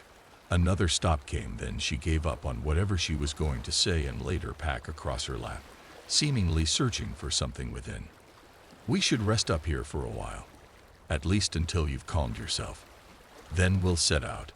Maron said the girl went west. You should have that detail in case this trip happens to be my last. I figured we'd search the northern area first, then make our way south. But I hope she ain't south. I exposed the face of my compass. A thought seemed to occur to Aggie while she removed her own water gourd. and took a healthy swig. Sweat glistened off her brow in the dancing light of the lantern. Its fire caught in her pupils while she thought. "You don't actually think you'll find her, do you?" I grinned, surprised. "Why do you say that?" "You think she's dead already, so why do it?" "Because they'll believe me when I come back. I suppose we'll return in 2 days, maybe 3, then tell them we found her corpse." "Well, why don't we just stay here for the remainder?" "We'll look for her," I said, "but why?" "It's the right thing to do, I suppose. Maybe your optometristism is rubbing off on me." "Don't make fun of me," said Aggie, but I could see her sheepish grin. She held out a hand flat across her eyes and watched the nervous tremors in her fingers. "Just nerves," I told her. "It's a little exciting." "Now that's a dangerous thought." I took another swig from my water gourd before returning it to my pack. "Do you know where your parents hailed from?" "Somewhere up north. Cold lands, but it was hard not to freeze in the winter up that way. Said they came down here years before I was born, hoping they could find a place to settle, but it was all the same." That's what they said. Never been further north than Golgotha, if I'm being honest. I'm from a place that once was called Georgia, but I've not been there in years. "Is it true what they told me, Mr. Harlan?" "What do you mean? Is it the same everywhere? Is there no place around that's not got those awful things?" "If there's a place like that, I haven't seen it yet. Mom used to read to me when I was a little kid," she said. "I never could pick up reading, but she loved old books that were written before bad times, and in those books, people talked about things like green fields that stretched on forever, and places where water streams were clear enough to drink from. Do you remember anything like that?" I chuckled while continuing to rummage through my pack. "Geez, how old do you think I am?" "All that was a long time ago." "Yeah, you think it'll ever be like that again?" I shook my head. Wishful thinking. Then I found what I'd been searching for and removed it from my pack. A small tin of tobacco. I sat to rolling a makeshift cigarette, then lit it off the lamp. "That smells funny." "Yeah." We shared the cigarette in the dark closet, passing it back and forth. Her lungs, not being used to the smoke, forced from Aggie a few whimpering coughs that she tried to hide in the hem of her shirt. I ducked the tobacco out beneath my heel and began reorganizing my pack so that it was less lumpy. "I hope you're ready for it again. Like I said, that one you saw was a small fry. There's bigger things out there, worse things. Should I go, or should I just stay here?" She hadn't reorganized herself at all and remained seated while I shouldered my pack and peered through a crack in the door. "Of course, you should come with me." "I know it. You're scared. What if I make it worse and I attract one of those things right to you?" she asked. I reached down and she took my hand. I lifted her to her feet and we met eyes. "Aggie, you're coming with me. You'll do fine. I promise." It was not often that I try and charm someone, but I put forth a smile. She smiled back, and I shut off my lantern before leading her gently through the dark, into the open street where midday's sun caught the ruins' shadows long and deep. West was where the girl had gone, and I intended to follow. Though I'd seen no signs of survivors, I was certain that if they'd braved the previous night, they were likely about in the daytime. Certainly, things would be made easier if I could cup hands around my mouth and echo my voice through the dead city like a game of Marco Polo.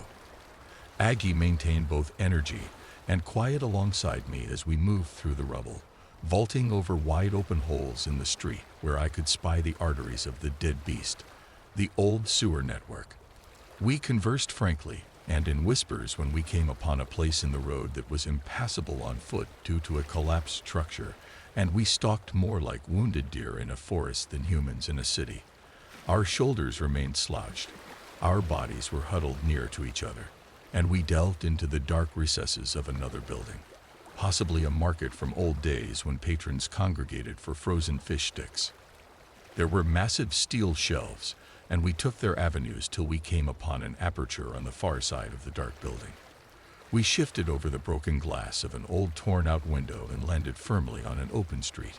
Then came a sound like firecrackers, and I felt cold, and Aggie's eyes went wide in the dull evening glow of the sun. "Someone's brought a gun," I said.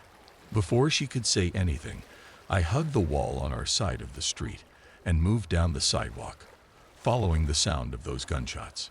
"Maybe it's someone that could help us," she tried. I shook my head. "What do you mean?" She whispered a bit louder. "It's bad news," I said, then came to a full stop at a corner while another hail of bullets spat from some unseen weapon and echoed all around. We were getting much closer. "Have you ever seen a dead body?" I asked Aggie. She shook her head, but then stopped. "I was the one that found my mom. She was stiff and cold. She went peacefully." Aggie shook her head. "Flu. Any blood?" "No, if you're not ready for blood, you might not want to look." We rounded the corner to find a small blockade of burnt-out vehicles, creating a barrier between us and the action. Two men with assault rifles fired at a creature towering over them. The creature in question stood 30 feet tall on spindly legs like a spider, but each of its legs were tumorous, and its muscles were strangely uneven and mushy. Although an arachnid may have 8 legs, this one moved sluggishly along on no less than 20 shambling stilts, so that the rounded body where the legs met looked more akin to a sea urchin. Several of its long legs stood out on its sides to angle its body through the narrow corridor of the street, its whiskery feet pushing along the walls of buildings overhead. Its whole body stank of wet dog and brimstone. The men, they looked like young militiamen of Golgotha, staggered in awe of the thing and attempted to walk backwards while reloading. Another spray of bullets erupted from their rifles, and they were empty, and the men screamed, and one of them tripped across some unseen thing on the ground. Quick as a fly, one of the massive creature's legs sprang onto the prone man's abdomen. There was a brief cry of pain, and then I felt Aggie pinch onto my shoulder with her thumb and forefinger, and I glanced at her to see she chewed into the corner of her bottom lip for purchase in response to such a fantastical display of awfulness. The man had no skin, no clothes. He'd been stripped to runny red fibrous tissue with strips of white muscle that twitched in the presence of the air. "Oh God, please God," screamed the other man while watching his comrade writhe in pain beneath the stocky foot of the skin taker. I shuffled lower among the arrangement of vehicles we'd taken refuge behind, and me and Aggie breathed softly, glancing eye contact while sitting in the dirt. There wasn't anything to say. The sound of the spider creature removing the second man's skin was slower, torturous, seemingly enjoyed. His screams did not end for too long. I fisted my hands into my jacket pockets, then stared at the ground between my knees.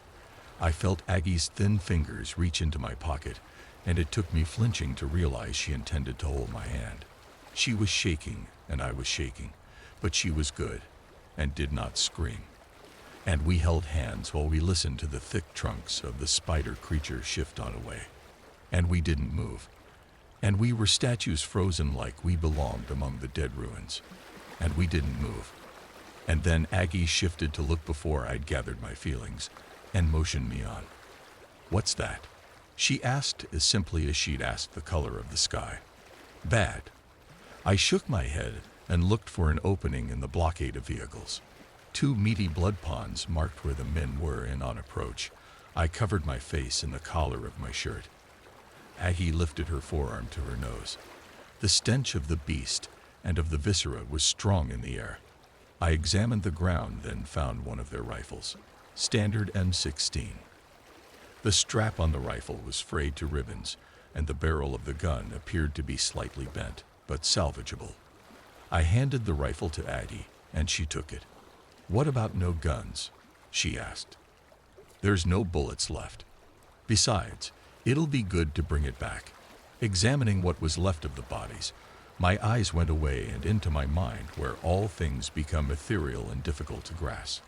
I looked without seeing and imagined a place where green grass was, a place like in the books Aggie's mother read. No grass here, just misery. "Who were they?" she asked. "The men."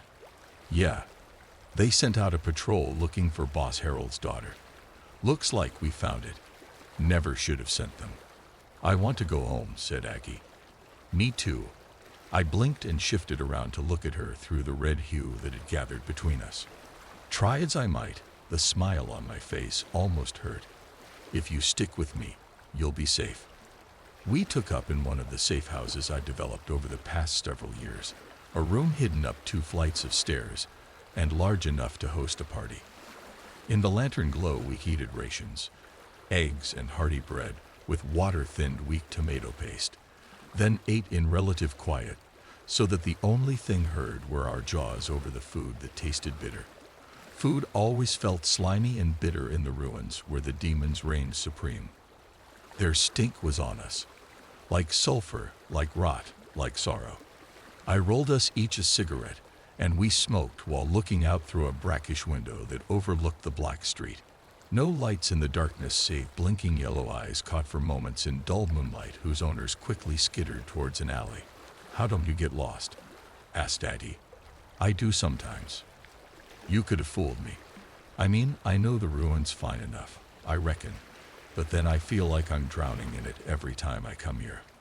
I took a long draw from my cigarette, finished it, then planted it beneath my boot. Did you have parents? She asked. Everyone has parents. What were they like? Aggie held her cigarette out from her like she didn't actually want it, but just as I looked over at her, pulling my eyes from the window, she jammed it into her lips. They were fine. Just fine. Just fine. Yeah. I wish it was better, said Aggie. Don't imagine there's ever been a point in history where we didn't want it to be better. Maybe. She coughed through smoke. I moved to dim the lamp and sat atop my bedroll. You should sleep. Don't think I could sleep. I'll have nightmares. She pitched the remainder of her cigarette. Can't be worse than the real deal. I shut off the lamp, and we laid in pitch black. How do you do it? She asked. Most of the time, it feels like I'm not. I stared at the ceiling I couldn't see. Go to sleep. At daybreak, we ate bread and water, then gathered our things before setting into that awful wasteland. Sand gathered around our legs in wisps as we trundled tiredly onto the street of the ruins, and Aggie said nothing. There wasn't a thought in my mind as my joints protested at us climbing over the wreckage of an overturned semi-truck. First I went, then I hoisted Aggie up by her lanky arms, then we jumped onto the other side, moving less like scouts and more like hungover comer-downers. Passing through the ruins, each step feeling more like a glide and less creaky, Aggie spoke from over my shoulder as I kept my eyes sharp on the building's shadows. I doubt we'll find her, she said. What happened to the optimism? I shifted to catch her face. She seemed dejected, tired, perhaps disillusioned by the previous day's happenings. I didn't know there were things like that in this world. Like that spider thing. Those men didn't stand a chance. I shook my head, and we continued moving. There are worse things still over the horizon. Most assuredly there is. Now you asked me before why I come out here in these ruins, why I've trekked the wasteland, and I'll give you the opportunity to ask it again. Maybe I'll have something different to say. Okay, why then? Because I kicked at a half-eroded aluminum can left on the ground. Places like Golgotha, or even where I've come from, there's nothing like the red sky or the open road. There are no ties, no people. There's only the next step. She took up directly beside me as we turned onto a street corner where the sidewalk mostly remained intact. Sounds stupid to me. There it is then. Sorry, she muttered. Then she spoke even more clearly. I didn't mean it like that. I just don't get it. It's because I'm a deal maker, I said. That's what Maron called you before, wasn't it? Aggie absently stared at the sky, at the edges of the high spires overhead that seemed to swallow us whenever clouds passed over the sun. What's that mean? It means it's harder for me to die. Just luck, if you ask me. I clenched my jaw. Probably, it is. Yeah. Then with time, we came to the garden, a place in the ruins where greenery existed, even if the plants that grew from the soil were otherworldly and aggressive. There was the solitary sound of dirt-catching crags in the structures as hard wind pushed silt through the narrow streets of the ruins. Then there was also the sound of a flute made of bone and skin. The sound was sickly sweet, elusive, something no human could play even if they listened carefully and practiced for hundreds of years. There was the flute, the greenery, the clacking of hooves against old stone that had risen from the earth, much the same as the demons. Aggie whispered, "What's that music?" I reached out my hand so that she would hold it, and I tried to smile. There are worse things still over the horizon. Her delicate, scrawny fingers wrapped around my own, and though I felt her trembling, she trusted me. I hoped she really did. I led her towards the garden, through a walkway with tall obelisks of flame on either side. "What is this place?" whimpered Aggie. "If you are asked your name, tell it plainly without hesitation." I said, "Do not leave my side. Do not run." "Where are we going?" Her eyes scanned the garden, the flames dancing in the midday reddish light, the trees bent at impossible angles, the glorious green grass that looked cool and soft. I'd been in awe the first time I'd seen it. I smiled. "Just like your mom's old books. Green grass." The flute grew louder as we came closer, and the hoof beats on stone shifted with enthusiasm. There in the center of the garden stood Baphomet, 10 feet tall, feminine midsection, with goatish head and legs. It pranced with the flute to its mouth, and the tune resounded playfully all around. The creature danced across an area of stones in the center of the garden, a place where there were rock tables and chairs and sigils upon the ground. Amid the open furniture, there stood a throne of human bones, and near where Baphomet played its wily tune, there was a covered well, rope tautly hanging from its crank, as if there was something heavy on the other end. "I smelled you coming," said Baphomet. Even as it spoke, it continued to play its flute without pause. Its muscular shoulders glistening with reddish sweat, its horns gloriously pointed, and reveled in its merriment. "Let us convene," I said, mouth dry and feeling heady. "Convene. I'm here for the girl." I felt Aggie shift uncomfortably beside me, but I kept my eyes locked on Baphomet. "It seems you have one already. She came west, towards here 2 days ago. She was a runaway. You have her. Come, Harlan, come and dance with me." Baphomet did not stop its flute or its dancing. I sighed. "I'm here to make a deal." Baphomet froze, allowing the bony flute to drop from its goatish lips. Its animal eyes casually switched between me then Aggie, before it turned to face us completely. "A deal?" "Ah, yes." I nearly choked. "You've brought so little to bargain with." Baphomet shifted and walked to its throne to sit, clacking its long nails against the armrest. "Unless." The creature allowed the word to hang against my brain like a splinter. I lifted the hand holding Aggie's. "A deal." I tried. Quick as a flash, Baphomet disappeared in a haze of black smoke, then reappeared over Aggie's shoulder. I dropped her hand and stepped away while the creature exhausted dew from its nose before sniffing Aggie's ear. Aggie swallowed hard. "Harlan," she asked, "what's it doing?" "I'm sorry, Aggie." Baphomet took its hands through her short hair and inhaled sharply. A long tongue fell from its mouth and saliva oozed before it snapped its snout shut.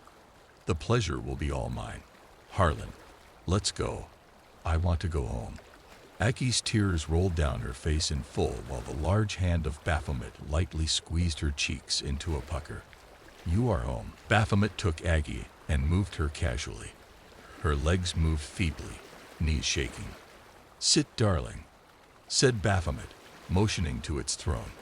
Aggie took the chair, and the creature snorted approval. The demon moved jauntily to the well, where its strong arms began to roll the crank. With each rotation, the sound of cries grew closer, until finally, all limbs pulled backwards in bondage, there dangled Boss Harold's daughter. Deep cuts and blood painted her mangled, distorted body. She'd been pushed into the well belly first, suspended by her wrists and ankles. I bit my tongue.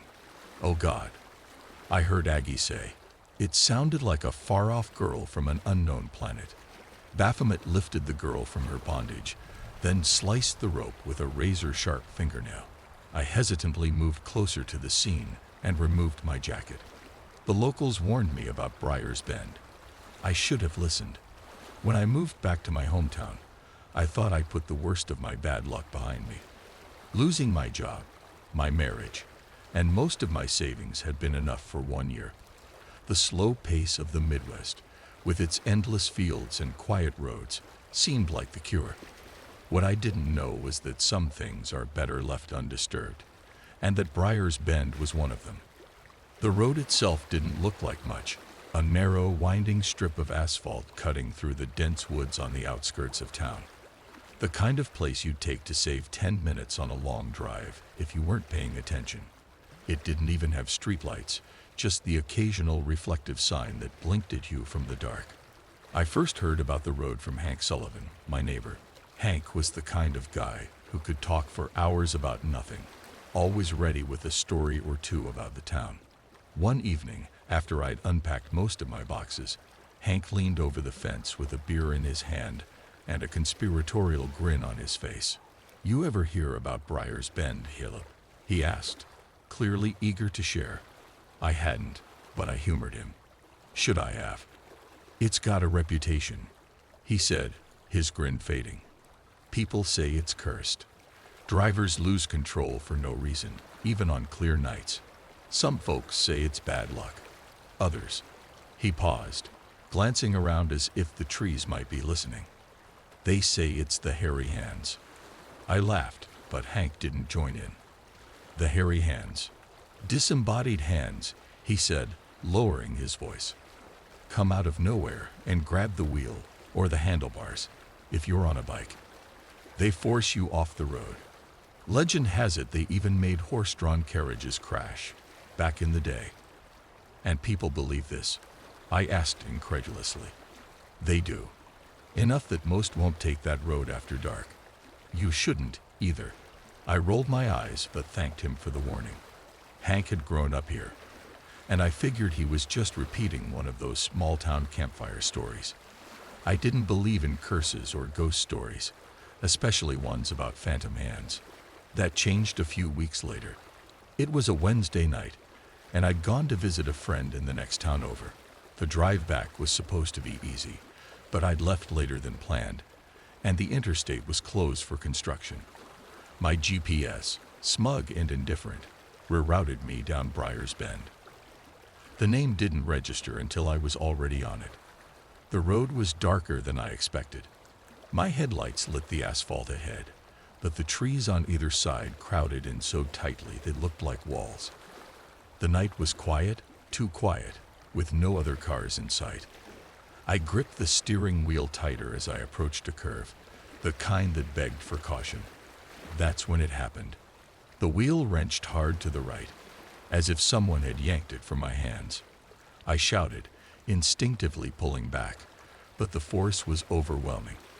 My knuckles went white as I fought to keep the car on the road, the tires skidding against loose gravel. The sensation was impossible to describe. There was nothing visible, no hands, no figure, but I felt it. A forceful, bone-deep pressure on my own hands, like someone's fingers were wrapped around mine, forcing me to turn. I managed to wrestle the wheel back under control just in time to avoid slamming into the guardrail. The car screeched to a stop, and I sat there, breathing hard, doing my best not to hyperventilate. For a moment, I couldn't move. The rational part of my brain scrambled for an explanation. Maybe the steering column had locked up, or the road was slicker than I'd thought. But none of that explained the feeling, the undeniable sensation of something stronger than me trying to take over. I stepped out of the car, my legs shaky, and looked around. The woods were still, the road empty. There was no sign of another driver, no indication of what had just happened. My hands trembled as I ran them over the steering wheel, searching for something, anything, to make sense of what I'd just experienced. But there was nothing, just the faint impression of pressure lingering on my skin. I got back in the car and drove home, keeping my speed well below the limit. The whole time, I couldn't stop glancing at the wheel, half expecting it to jerk again. When I pulled into my driveway, Hank was out on his porch, nursing another beer. He waved, his grin as lazy as ever. I thought about telling him what had happened but stopped myself. What was I supposed to say? That the hairy hands had almost killed me. Instead, I gave him a nod and went inside, locking the door behind me. Asterisk, asterisk, asterisk, asterisk, asterisk, asterisk. For the next few days, I couldn't stop thinking about that night. The jerking wheel, the invisible grip. It didn't feel like something I could just brush off.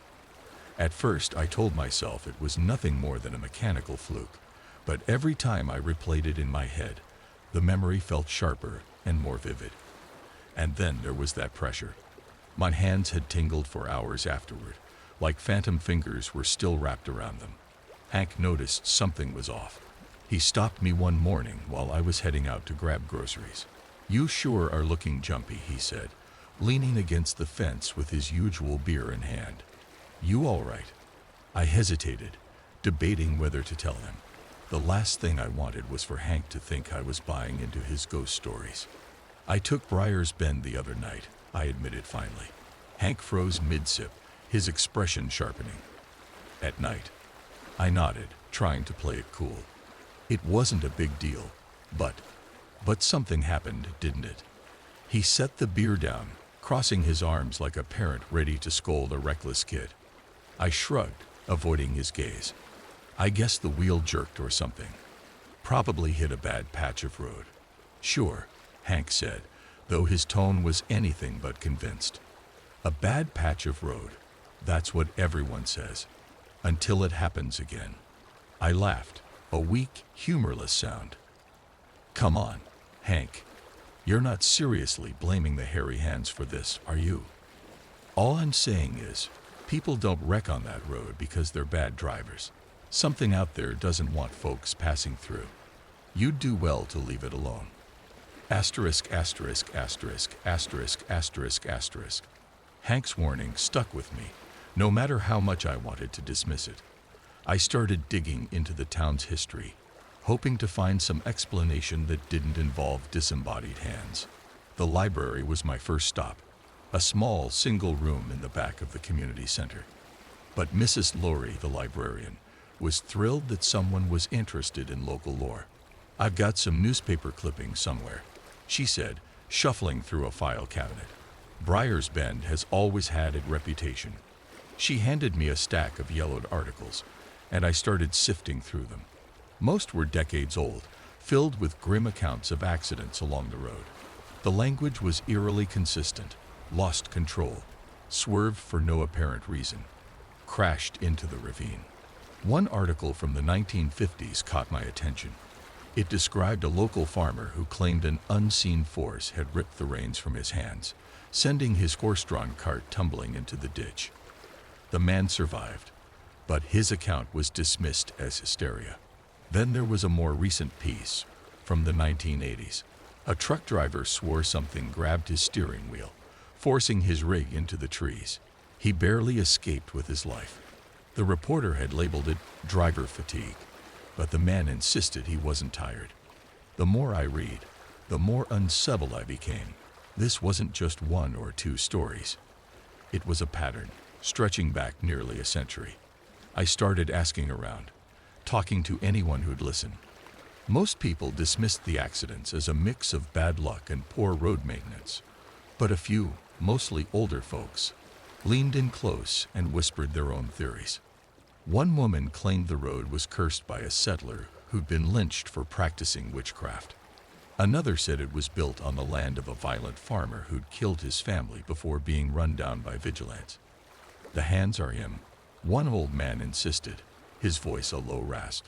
"He's still out there, grabbing at folks who get too close to his land." It was all a little too dramatic for my taste, but it planted a seed of doubt. What if there was something to these stories? Something more than just superstition? By the time I left the library, I had the distinct impression that I'd stepped into something far older and darker than I'd realized. The more I thought about the hairy hands, the more restless I became. I didn't believe in curses or ghosts, but there was something about the stories, so many of them, stretching back decades, that I couldn't ignore. I told myself I was just curious, that I needed to see the road again in the daylight, maybe find some logical explanation. But deep down, I knew better. It was a clear night when I made the decision. I hadn't planned it. I just found myself grabbing my keys and heading out. Maybe it was stubbornness, or maybe I wanted to prove something to myself. Either way, I knew exactly where I was going. Briar's Bend. Asterisk, asterisk, asterisk, asterisk, asterisk, asterisk. The road looked different this time. In the dark, with no other cars around, it felt alive. My headlights cut through the blackness, bouncing off the narrow asphalt and the dense wall of trees on either side. My hands tightened on the wheel as I approached the first curve. Nothing happened at first. I kept my speed steady, focusing on the road ahead. But then the radio suddenly cut out. At first, I thought it was just a signal issue. Static crackled faintly before fading into silence, and I reached for the dial to adjust it. That's when the steering wheel jerked. It wasn't subtle this time. The wheel wrenched violently to the left, creating enough friction to burn my palms. My heart leaped into my throat as I fought to steady the car, the tires skidding across the gravel-strewn shoulder. The sensation was unmistakable. The same overwhelming pressure, the same invisible grip, stronger and more deliberate than before. My arms strained against the force, muscles burning as I struggled to regain control. "Not again," I said through clenched teeth, my voice shaking. The car veered toward the edge of the road, the guardrail looming in the headlights. I slammed on the brakes, but the hands didn't let up. It was like they were driving, not me. At the last second, the wheel twisted sharply and the car spun out. The tires screeched, sending gravel flying in every direction, and I crashed nose first into a tree. The impact knocked the wind out of me, and my head hit the steering wheel hard enough to leave me dazed. That's when I realized my airbags hadn't deployed. For a moment, I wondered if the hands had anything to do with it. I fumbled with the door handle and stumbled out of the car, coughing from the acrid smell of burnt rubber. The night air was cold against my skin, and my head throbbed where it had struck the wheel. And it wasn't over. One moment I was standing there, trying to calm my nerves. The next, they were on me. I didn't even hear them coming. The house felt too quiet when I stepped inside. Every shadow seemed deeper, each creak of the floorboards sharper. I locked the door behind me and slid the chain into place with trembling hands. I didn't sleep that night. Instead, I sat at the kitchen table with a bottle of whiskey and tried to piece together what had happened. My mind kept circling back to the same question. Why me? What had I done to deserve this? I hadn't provoked whatever was out there. I hadn't even believed in it. But the hands didn't care about belief. They didn't care about me at all. They were just there, malevolent, ruthless, and utterly indifferent to human logic. By morning, I'd made up my mind. I wasn't going back to Briar's Bend. Not ever. I didn't care if it was the shortest route to the next town, or if someone dared me to take it again. Some things were worth avoiding. Asterisk, asterisk, asterisk, asterisk, asterisk, asterisk. Over the next few months, I heard whispers about more accidents on the road. A motorcycle skidding off into the trees. A pickup flipping over on a sharp curve. The details were always the same. No apparent cause, no logical explanation. I kept my distance, but the town didn't let me forget. Hank would stop by now and then, always full of stories about the hands. "Did you hear about the Jenkins boy?" he said one afternoon, leaning over the fence with a cigarette dangling from his lips. "Wrecked his dad's Camaro on Briar's Bend. Said his hands were jerked clean off the wheel." I nodded but didn't respond. I didn't want to encourage him. Hank squinted at me, his grin lopsided. "You got lucky, Caleb. Most folks don't walk away from that road." "I know," I said quietly. As the months went on, I tried to move on. I returned to work, started fixing up the house, and even joined a bowling league to pass the time. but the memory of that night never faded. Sometimes, I'd wake up in the middle of the night, clutching at my throat. Other times, I'd find myself avoiding dark roads altogether, even when I knew they were safe. I told myself it was just my imagination, that the hairy hands weren't real. But deep down, I knew the truth. They were out there, waiting. If you ever find yourself driving through a small, quiet town in the middle of nowhere, and someone warns you about a road like Briar's Bend, listen to them. Turn around. Take the long way home. Because the hands don't care who you are or what you believe. All they care about is pulling you off the road. And next time, there might not be a trucker coming around the bend to save you. Broken by the night. This is a tale of party drugs. It's also a life and death journey I could have never imagined in my wildest dreams. Some will see my story as a case study at the intersection of brain science, medicine, pharma, and policy. Others, a harrowing dive into extremes of the human mind. As the one who lived it, telling this here, now for the first time, 10 months later, is therapy. Assembling the shards of a shattered life and heart into one broken mosaic. Here goes. At my brother's 50th birthday in Cabo, Mexico, along with other party guests, I was offered cocaine. By no means a user, I'm also not a novice. I'm a normal millennial in that I've never looked for drugs, but I'm not afraid to try something passed by friends. For context, I'm a responsible, well-educated guy with a bunch of advanced degrees. I manage a small, thriving international company. This background is not a brag, only to establish that until January I lived a drama-free life, successful by any metric. I'm also by nature an understated middle child, so making noise or having weird stuff happen is not my thing. Until that night, I'd coasted through life without anything big ever going wrong. Being in my early 40s, my partying days have been over for a while, and January was my first time in a decade plus, since business school, touching party drugs. Over several hours at a place called Bagatelle, where the first dinner of the 3-day bash took place, I had a dozen-plus lines / bumps of coke while sipping rum. It was a festive if over-the-top scene, as our group of 40 danced atop the long birthday table, stepping over dinner plates, while magnums of champagne carried between waiters were poured directly into mouths like parishioners taking communion. Not your typical Friday night, but all were having fun celebrating my bro. So, chemically speaking, cocaine and alcohol were the first ingredients in my blood. As midnight approached, I was handed by a banker friend what I was told was MDMA brought from San Francisco. I'd taken Molly twice before in my life. Once at a wedding in Prague, before that at a club in Aruba, and had good experiences both times. I didn't particularly want to take it that night in Mexico, being late and tired from flying out of DC at the crack of dawn. So I nearly said, no thanks. But your brother only turns a half-century once, and I didn't overthink it. I split the cap in half with my fingers, swallowed what I figured would be a light dose, and kept on with the party. Biggest mistake of my life. Across all years, the one that changed everything. Even Dostoevsky couldn't have foreseen what lay ahead.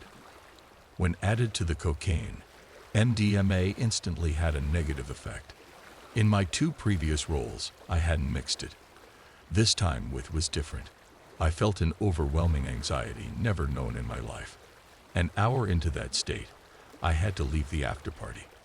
I was consumed by unease and couldn't continue to talk with people. When I got back to my room at Esperanza, I wasn't able to sleep. This was no surprise since cocaine makes the process of settling down belabored, so I lay awake, passing out after sunrise. When I awoke that afternoon, the angst hadn't abated. I stayed in my room, skipping day 2 of the birthday bash, waiting for the malaise to pass. I'd never had a mood disorder or taken a psych med. Long-lasting unease was entirely new. Day 3 came and went with me cooped up. My phone filled with messages as I skipped the close of the 72-hour celebration. And that's when the real problem started. On the 3rd night, when I tried to sleep, no sleep came. None. Day 4, Jan 16, I flew to Mexico City for routine work meetings and events. The same pattern continued that night, and the one after. No sleep. By the end of the sixth sleepless night, having barely scraped through what would have otherwise been stress-free obligations in CDMX, I flew home to DC, assuming all would return to normal in my own bed. Nothing changed back home. A seventh sleepless night became an eighth with an hour or two of broken rest, always springing wide awake with churning anxiety. It was as if my brain had gotten stuck in fight or flight mode, with no off switch. Now, in my prior life, a restless night, say, from a red-eye flight, before a big speech, or a tough board meeting, would lead to sheer exhaustion the next evening, crashing hard from the lack of rest. But catch-up sleep never came with this bizarre MDMA insomnia. I simply didn't get sleepy, no matter how many nights passed.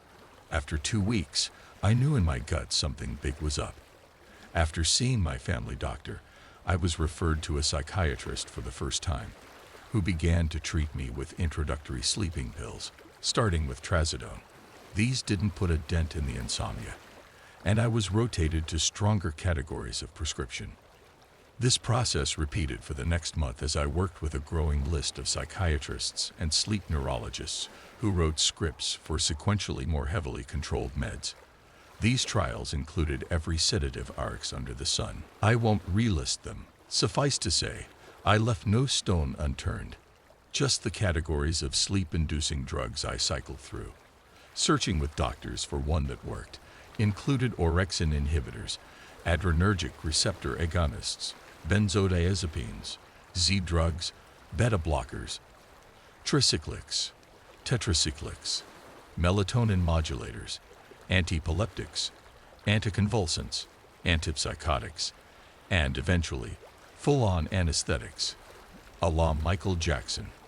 I had every blood work panel done, a sleep study, sleeping 50 minutes across the night, an MRI, EEG, hired a CBT coach, etc. Nothing helped or provided doctors any insight into what had happened in my brain. By the 3-month mark, I trialed 40-plus on-label and off-label prescriptions. Here, let me explain how so-called psych drugs work. When prescribed on-label for mood disorders like depression, anxiety, and bipolar, these drugs take weeks, if not months, to work. But when prescribed off-label for the sole purpose of promoting sleep, these same drugs either work or don't on the first night, providing diminishing returns as tolerance builds. That's how I was able, under doctor supervision, to test every sedating RX in existence over 90 days, searching for an elusive solution. The newest designer meds, like the DORAs, had to be specially ordered by the pharmacy. I was becoming so desperate as weeks passed that for one called Quviviq, which had helped Matthew Perry sleep, and insurance wouldn't cover, I shelled out $1,000 not knowing if it would work. It didn't. Against these sleepless nights, I tried to wear down my brain by spending every day in the gym and running miles outside. My goal became to tire myself to sleep, and I was like a warrior fighting this battle. I inadvertently got into the best shape of my life. People's passing compliments couldn't imagine the dark source of my transformation. Still, nothing changed at night. Piece by piece, I removed as many potential stressors around me as I could think of in the hope that putting one on the back burner might help. So, fighting a tug of war with my heart that exhaustion eventually won, I pushed all intensity and passion from my personal life into the background, shutting out true love in a way that's haunted me since. At work, I'd been doing what I could to keep on top of running the company, masking my increasingly drained appearance and depleted mental state, reminiscent of Edward Norton's workplace struggle with insomnia in Fight Club. Anyone who saw me in those days will know that the giveaway of this scene being fiction is Norton's eyes aren't nearly sunken enough, as mine had become. On days when I simply couldn't function, I couched my absence as migraines among colleagues and friends, too embarrassed to say I wasn't sleeping, something that comes naturally to everyone, including me for the 42 years prior. On top of this, I was also ashamed by the source of my plight. a frivolous party drug, an admission I couldn't broadcast beyond doctors, so I gutted it out in silence. Eventually, the mental and physical toll became unsustainable, and I had to start an indefinite leave of absence from the job I loved. I cut out all travel and commitments, canceling trips, reassigning roles, and appointing surrogates. Still, nothing I did to streamline my life changed the sleeplessness. I never yawned, nor got tired, and all I could ever manage was an hour or two of medicated sleep, holding out hope with each passing week that a new drug cocktail might finally bring restorative rest. Across 3 months, I'd invested tens of thousands of dollars seeing top experts in a 4-hour radius of DC, most of whom don't take insurance. Yet I was no closer to a solution, let alone a basic understanding of what medically I was facing. I went to hospital ears, begging to be put into a coma for one night of rest, as Jordan Peterson had done in Russia, but not being suicidal, despite insomnia as one of its biggest risk factors. I could never get past triage. I reduced my daily routine to the calmest activities, sushi diet, textbook sleep hygiene. But no matter what I did to Lululemonify my life, I couldn't sleep. It was a hell you can't imagine, without relief. Not one night. By mid-April, month 4, encouraged by my doctors and the few people I'd let into my struggle, I took the next step and checked myself into the first of a series of private hospital residencies to treat this mysterious condition with 24-hour care. Across the past 2 decades, I might have taken 4 sick days total, so flying to a clinic, let alone leaving work for weeks, was out of character to say the least. In late April through early May, I traveled to Texas and checked into one of the top behavioral health facilities in the country. It's the kind of private hospital oasis set among manicured gardens and quiet walking paths that takes away your phone on arrival, so nothing can distract getting well. While there, I was placed on a different kind of med, an SSRI, with no obvious relationship to sleep. It was prescribed to treat the increasing anxiety surrounding me as I shut my life down. Lexapro, a serotonin reuptake inhibitor, works on the neurotransmitter 5-HT, just like MDMA. Miraculously and unexpectedly for doctors, Lexapro put me to sleep. For 2 weeks, my life went back to normal. I flew home filled with gratitude, energized to restart where I'd left off with more passion than ever. I jumped back into work and rebuilt the personal connections I'd so missed. After what I'd been through, life had handed back to me in a way that's impossible to describe. I was beaming, and while it baffled doctors, no one second-guessed the positive results. After all, Lexapro targets the same protein as MDMA, 5-HT, serotonin, a signal fire as to what had gone wrong in the first place back in January. I felt like I'd beaten the scariest thing I'd ever faced, and for 2 weeks, Lexapro was my lifeline. But then, in a cruel twist of fate, hard to look back on now, as I adjusted to its SSRI effects, insomnia came right back. I stuck with Lexapro in the hope this was a transient side effect, but by week 7 of the trial, my sleeplessness was worse than ever. I switched to other serotonin modulators like Trintellix and Velazodone, but nothing put me back to sleep. The honeymoon of Lexapro became a bittersweet memory of rest that disappeared as unexpectedly as it had arrived. A few weeks later, in June, I was finally able to see the chief sleep neurologist at Johns Hopkins Medicine, Dr. Christopher Early, who I'd been trying to get in with for months, but is booked a year in advance as the national authority on sleep science and the brain. A family friend on the Hopkins board helped get me up the list. On hearing my story, after examining the details of my chart, and consulting with his colleague at Hopkins, neurologist George Ricourt, a well-known researcher on methamphetamine and MDMA neurotoxicity since the 90s, Dr. Early told me what I'd taken that night in Mexico caused a 1 in a million reaction in my brain. When combined with the volatile punch of dopamine from cocaine, MDMA caused a serotonin syndrome that fried and downregulated my 5-HT system through a rare but devastating neurotoxic reaction. Serotonin controls sleep in a way that requires a delicate balance to get right. This is why a few days of insomnia after Molly is common, just not long-lasting, much less permanent. For most people, damaged 5-HT proteins restore quickly, but in rare cases, lasting, irreversible neural damage can occur. Dr. Early told me I wasn't the first he'd seen and referred to cases in the medical literature about a range of neurological disorders, from even one-time MDMA use. With candor I appreciated, Dr. Early couldn't say if my brain would ever recover, why Lexapro helped and then stopped, or if anything would let me sleep again. Seeing the exhaustion in my eyes, he agreed to treat my case on an experimental basis and ordered a week-long sleep study for more data. Becoming the test patient to one of America's most seasoned neurologists was both affirming, given the extremes I'd been through in my search for a cure, and terrifying for what it signaled about the road ahead. June gave way to July, and the 6-month anniversary of my insomnia was fast approaching. As this dreary milestone neared, I became isolated and was losing hope. I hadn't worked in months, had retreated from my inner circle, and lost precious parts of my life that meant the world to me.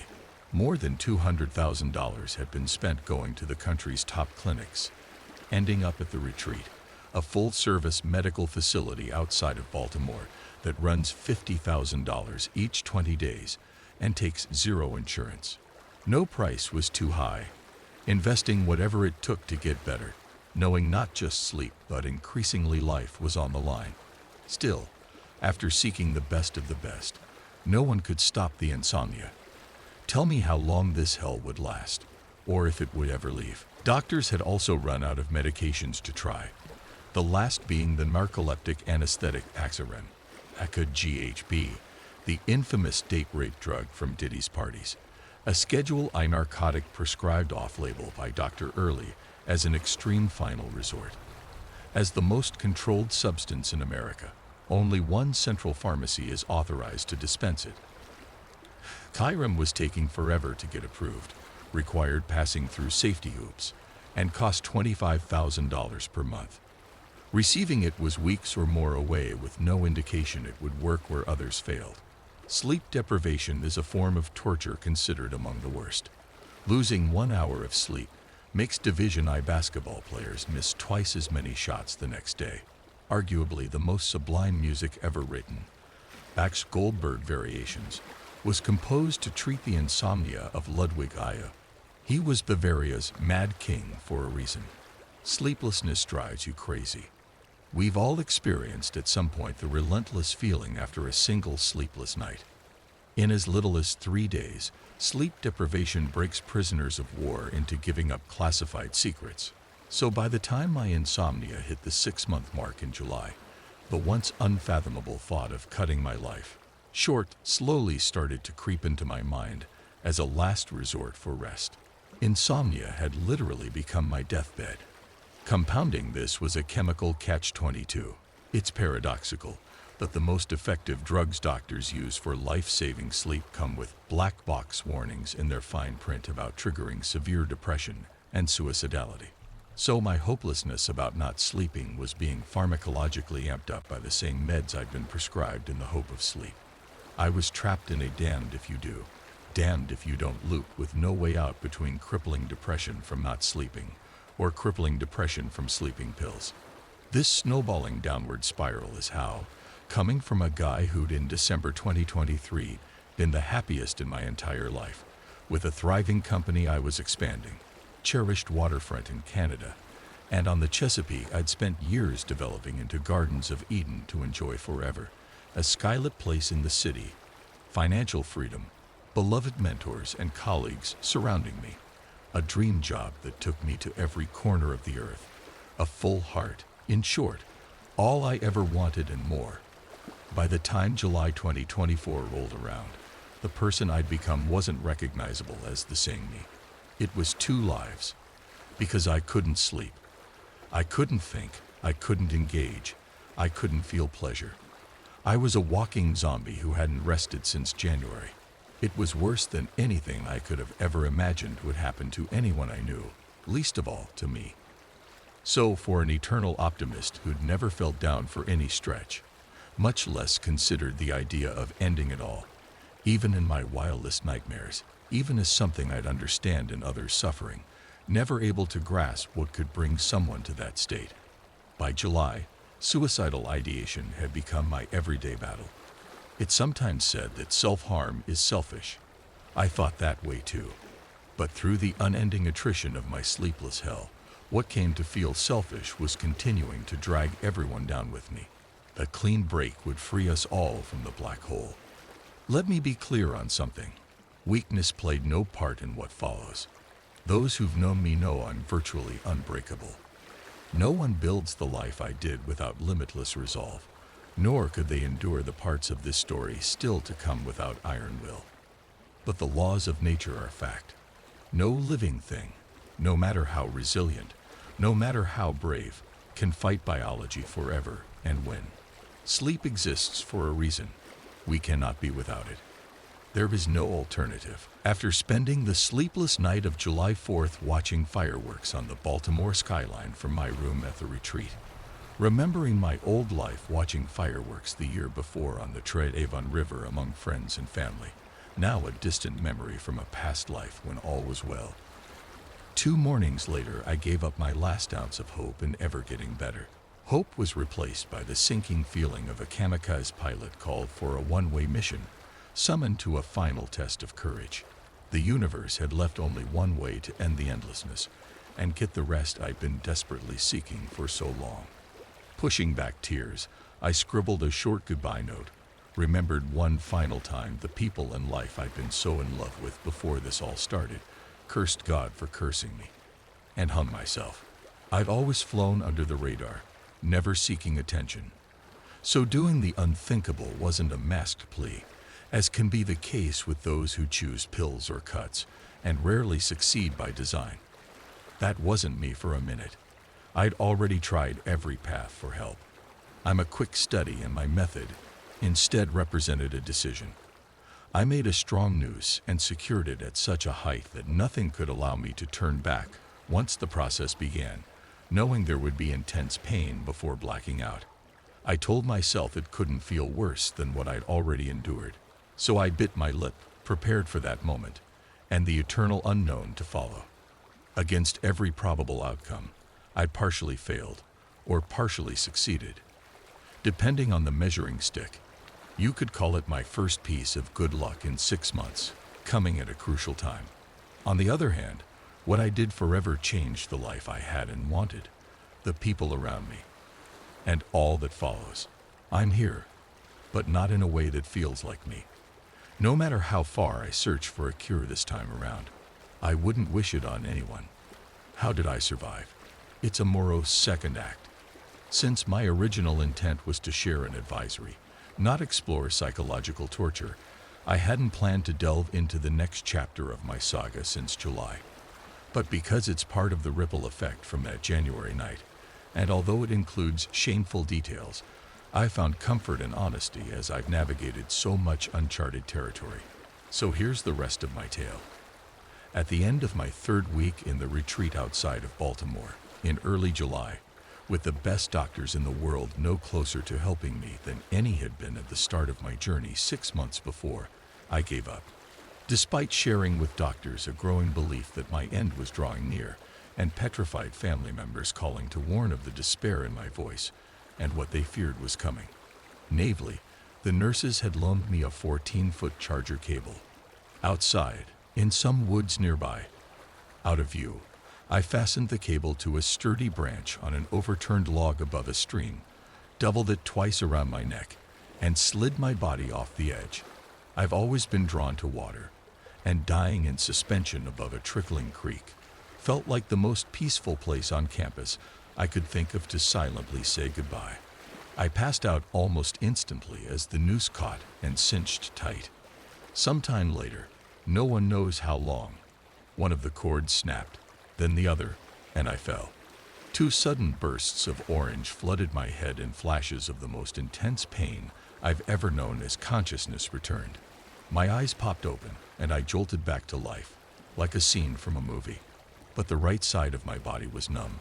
I had twitching fingers, double vision, pulsating pupils, uncontrollable shivering, and other weird thermodynamic effects from starving my brain of oxygen long enough to shut it down. This was all later diagnosed as an anoxic brain injury to my left hemisphere. When alert enough to rise, I stumbled back to the retreat and turned myself in. I was escorted to the emergency room in delirium, coping with the terrifying effects of the brain injury I just suffered, compounded by the insomnia that broke me down in the first place. Nothing, not even hanging, would let me escape. It's like I was trapped in an episode of Black Mirror or The Twilight Zone. Then, in a twist of dark humor from the universe that even made Dr. Early laugh when he later heard, I became sleepy in the ER for the first time in 6 months. Somehow, shutting my brain down reset it in a way that brought intense fatigue, which none of 40-plus medications could ever do. So I dozed in and out of consciousness for 3 days as MRIs, echocardiograms, and other tests were done to look for signs of necrosis or a heart attack. In spite of my self-induced asphyxiation, I was being kept in the hospital's stroke unit rather than on its protected psych floor. It may have been my well-groomed appearance or polished manner that deceived doctors into not seeing the risk, ignoring the fact of what had just brought me in. And so that's how, shortly before I was scheduled to be transferred to a trauma unit next door, on the afternoon of July 9, still in an anoxic delirium, I broke free from the sitter assigned to watch me when distracted and bolted to the 6th floor exit down the hall. Without pause, I dove headfirst down the stairwell center, figuring a 6-story drop would end the suffering once and for all. But security chased and reached as I went over the ledge, catching one foot for a split second, just long enough before I slipped through their hands that I flipped as I free fell down the stairwell center. In mid-air somersaults, I bounced off railings, which zigzagged my trajectory, so that I ended up hitting headfirst on a landing 3 floors below, instead of free-falling 6 stories. Shrieks from above sounded the alarm as doctors from every floor rushed to the stairwell, peering down in disbelief through my motionless, glazed eyes. Against all odds, I had a pulse, still. Somehow, going 3 floors didn't kill me, as it did fellow musical soul Liam Payne recently in Argentina. But when the back of my head hit concrete, it deviated my eyes in a way that makes 3D vision hard, called strabismus, and gave me acquired aphantasia, which means losing your mind's eye. So when I close my eyes now, I'm blind. The image of every memory I ever made was erased on impact. I can't picture what anyone looks like, can't envision the future, can't lock onto my eyes in the mirror, am not able to absorb written words without saying them, can't navigate without GPS, and a myriad of ways that shutting off your imagination reshapes you. Since I've been told my whole life I'm a visual person, losing this part of my brain feels like losing me. In more dark humor from fate, this new condition is exceedingly rare, just like the MDMA insomnia before it. Acquired aphantasia is uncommon in brain injuries because rear occipital lobe damage happens far less frequently than frontal, as with head-on car crashes. So I'm navigating this new chapter, once again, in the dark, flying blind, likely forever. After my fall, the scent of liability attracted hospital lawyers like sharks to blood, who, to cover up earlier errors, threw the book at me. I was strapped to a gurney, sent to a ward, and locked away for 40 days. Much of that time was on 1-to-1, which is like solitary confinement, but with a guard standing at arm's length, 24/7, even in the shower, even in bed. Still in a trance from my head colliding with Summit, I thought about Moses in the desert. I began to talk to my guard, this alter ego beside me, like the voice in the burning bush. Her name was Sam. When strong enough to walk, I walked in circles, endlessly. Sam's voice beside me brought periodic news of the outside, beyond the walls. An assassin shot Trump at a rally, but the bullet grazed his ear, A giant bridge across the Chesapeake collapsed nearby, cars dropping into the water as stones into a pond. My world, inside and out, had become magical realism, 100 years of solitude. Fiction morphed into fact in this Borgesian labyrinth. My sleepless life had become the requiem for a dream. Given my seeming penchant for transforming medical campuses into death traps, ward leadership was terrified of a lawsuit. So that meant all eyes on me, day and night, a never-ending wash. My life was paper scrubs, paper spoons, rubber mattress, plastic pillow, no sheets, metal toilet, no lid, Stockholm shower, no curtain. Strip searches at sunup and sundown. The pattern repeated, day after day after day. I'd become their Al Capone, Hannibal Lecter, without the Goldberg variations as company. The Kurt Cobain of insomnia, but their overzealous posturing didn't matter. The time to save me came and went before I arrived. I did my time, and eventually, 6 weeks later, was released in mid-August. Since then, I've survived by planting and cutting trees on acreage I own, and long adventures with my dog Peanut, trying to keep at bay depression's downward pull of gravity on a level I never knew existed in this world. Worn out by what's become a year without rest, now navigating unsettling deficits of a new brain trauma, I keep thinking back to my life before this all started, and the dreams I had to leave behind along the way.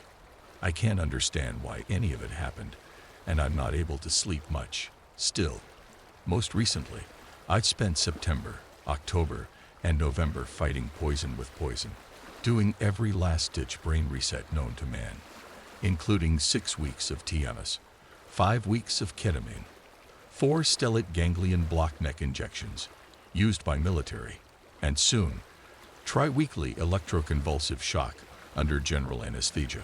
All that's missing for Christmas are 2 turtle doves and a partridge in a pear tree. But no brain reset touches me. My mind's blank. My heart lights out. There are no more stars in the sky. When you add it up, what I've lived since January is so unbelievable it couldn't be fiction. Only fact. And now the sleepless nights that started it all are the prelude to an even stranger chapter I'm still awakening to. I've never been a fan of melodrama, but I can't help feeling like I missed life's chance. Derailing onto the wrong track from one night out, my train now headed in another direction. After being the conductor my whole life, I've become its passenger, seeing where each day goes. I don't know where this new ride leads. Fortunately, I can still write, but I've lost the ability to be succinct from aphantasia, as I now have to say everything in my head. It's all part of the sea change. The harder they come, the harder they fall. The happy-go-lucky me of December 2023 has become a distant character in a movie I miss. Every moment radiates from the past. Through the fog of time between then and now, it's a miracle and a curse that I made it. January 12 will always mark in some way the last day of my life. My story from one night of party drugs may rank among the most life-changing neurotoxic reactions of all time. I'm the exception to the rule, not the rule. But I'm also not alone, not the only one.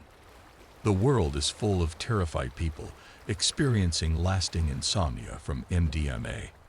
Here's one, here's another, all variations on the same theme.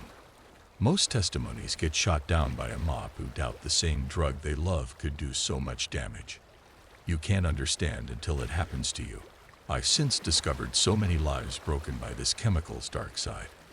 If you look up NIH case reports, you'll find things like permanent anxiety disorders and intractable psychosis brought on by even one-time MDMA use in otherwise healthy people, as I was. If you search blogs for long-term come-down, LTC, there are troves of devastating accounts of MDMA creating neurosis lasting months, years, forever. People around the world have contacted me with heart-wrenching life turns. Without a doubt, my case is exceptional. As Dr. Early said, a 1 in a million neurotoxic event. But if I had any idea I was playing the lottery, even at 1 in a billion odds, even a trillion, I would have never taken the cap handed to me. I loved life too much to risk it. What hit my brain eventually took away the best parts of me. I can't make sense of it, nor will I ever. I'll also always wonder what good was waiting just around the corner if I'd been only made the other choice that night. It's too much to think about. I can't explain fate, but didn't deserve this. No one does. For 999,999 people out there. Since the chances are slim, you'll soon forget my story. I would have too. Before that night, I never worried. Didn't know the first thing about meds, the brain, or drugs. Never stressed. I was living a charmed life and got lucky at each turn. Everything worked and was good. That was my world for 42 unforgettable years. But for the next 1 in a million, just maybe, my tale gives pause before plugging in chemicals with the power to reshape a mind. We each make our own choices, but from where I stand in its abyss, the mind is too powerful a supercomputer to toy with. It's our universe, and because it surrounds us, it feels permanent, like the sun always rises. But truth is, we don't understand our mind's universe, let alone what can throw off its axis and rotation for good. I learned too late. I wish I never had this story to tell. I'd give up anything to go back in time with what I know now. It's a what-if reel I've played on repeat ever since, sometimes every hour, each minute. I can't change the past, but my journey can help someone else's future. Did the system fail? No. No. In that MDMA put the writing on the wall. That was my choice, and while it may soon be legal in a bunch of countries like the US, Mexico is not one. Ironically, that same morning, Jan 12, Mexican authorities seized on arrival a CBD lip balm from my toiletry bag, received on my birthday, 3 days before, bought over the counter in DC. So there's no consensus on what's safe and what isn't. No, in that I was treated by countless compassionate doctors who did the best they could. Too many to name. Most importantly, no, in that there's not a neurobiologist on Earth who understands the human brain. We haven't reached anything beyond presumption. So how can any doctor be faulted for not finding my silver bullet? On the other hand, did the system fail? Yes. Yes, in that 34-methylene-deoxymethamphetamine, MDMA, was first synthesized by Merck Pharmaceuticals, owner of the same patented drugs I would later take to fight its damage. You break it, you buy it. Yes, in that the very medicines prescribed to give me life-preserving sleep gave me life-destroying depression. Yes, in that nurses at high-end facility loaned me a 14-foot cable, knowing I was approaching the breaking point from no sleep. Had I arrived with that in my bags, it would have been confiscated for the glaring risk. Yes, in that I turned myself into an ER in self-induced anoxia, only to be assigned a room beside a 6-story stairwell, when an entire trap-proof floor existed for patients experiencing delirium. This story's worth telling if for no other reason than the questions that intersect across medicine, policy, pharma, drugs, health, and brain science. But none of these questions matter to me now. I wasn't thinking about any of them as I sat on the log, rolling back the reel of time. I was remembering the people and places I love, my stories told, how to move on. Growing up, my older brother was the daredevil. He'd lead me down our hilly driveway on a skateboard. He'd take me climbing 20-story cranes at night. How could I survive so many adventures, but not his 50th? We haven't spoken since. It's not his fault. No one knew. I was always loyal to my company and the people I share it with. They've been loyal all these months, flying the plane, awaiting a return, never giving up hope. The last thing left to face is my heart. My whole life I found solace in water and rock. The two places I love most on earth, my cottage and future home, are wrapped by waves and stone walls. I learned this world from a hermit I used to watch at a distance. As a kid, I spent summers at Langley Pool, a neighborhood club set on woods beside the Potomac River. Each day, I'd see a reclusive old man with long gray hair enter the neighboring forest, stark naked, and walk a path only he knew to a tucked-away cove. For as long as anyone could remember, he'd been building a half-mile-long dam out of rocks by hand in the rapids that, across decades, single-handedly redirected the course of one of America's most famed waterways. To this day, his handiwork is visible on Google Earth, just west of the American Legion Bridge. Legend had it Crazy Ned, as he was known, was stuck in an endless loop from a bad drug trip that broke him, like the strange case of the frozen addict. Looking back, Ned's appearance in the haze of my childhood now seems almost a biblical omen. This Sisyphus cursed by a pill to push stones against the current forever, a Halley's Comet sent to me as a warning from the stars. But I never saw the sign. And now the stars, even Carl Van, have all gone out. In the ensuing darkness, there's no place left to hide from my heart. It's been sealed since May, burying memories deep that forever haunt me. Black car, bright eyes, black boots, 2 smiles, autumn leaves, 2 oaks, white dress, 2 hands, starry night, 2 a.m., daybreak drive, 2 hearts, midnight melodies, 2 flights, Swiss chocolate, 2 views, dancing kisses, 2 lives, dreamy promises, 2 forever. Our own little universe, the one we wanted, all the time in the world, always and for alltid. Our dreamland, island, foreland, playland, homeland, heartland, Elskland, our everything, Elsklingdom. I was the luckiest. Those who saw shining eyes. I had it all. In my hands, the best parts of life, in the making.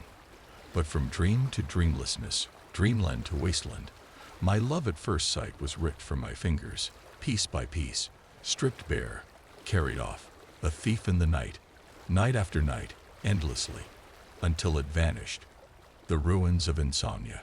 I spent 3rd grade in India. Each day at school, my eyes caught in shy glances a little blonde girl. She was 2 years above me, but I had friends in her class. We wrote secret folded notes. She invited me to her birthday, played spin the bottle, and became each other's first kiss. Those were the best days of childhood. But just as our story was starting, my family had to leave the country, no warning.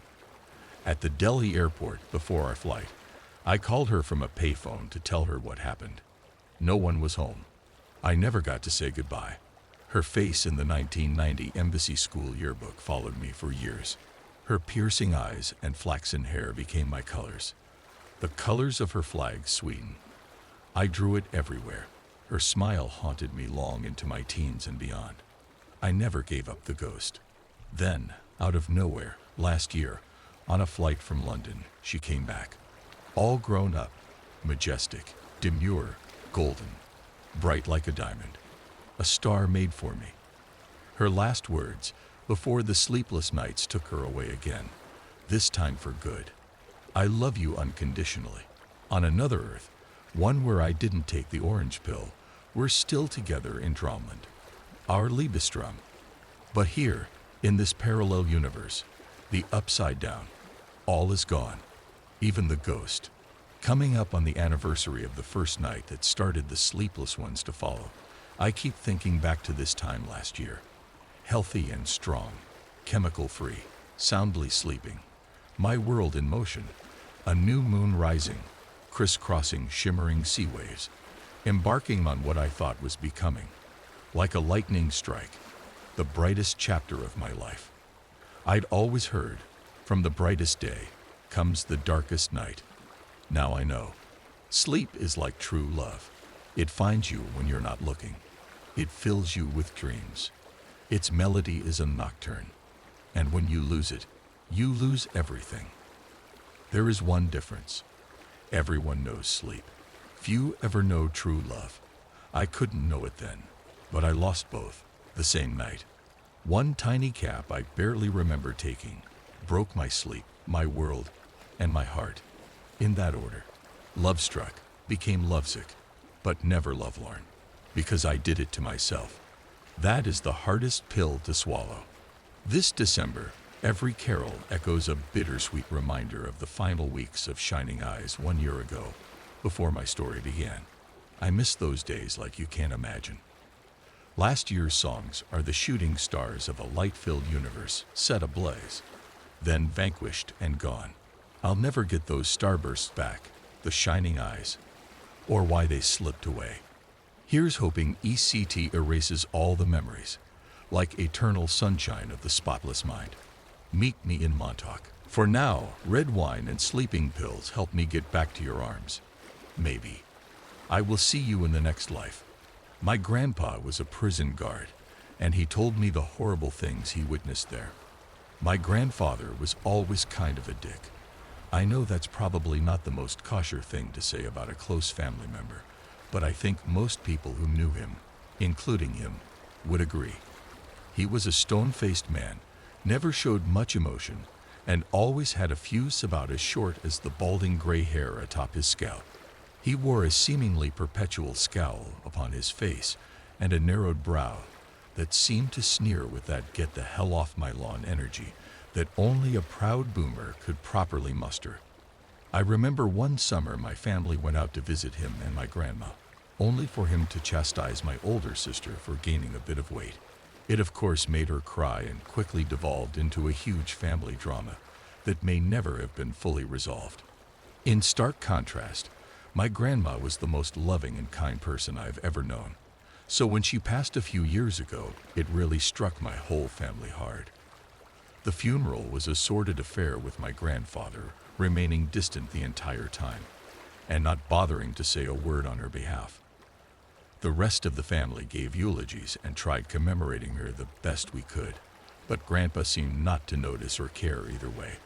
Once the ceremony concluded, most of the guests dispersed from the church.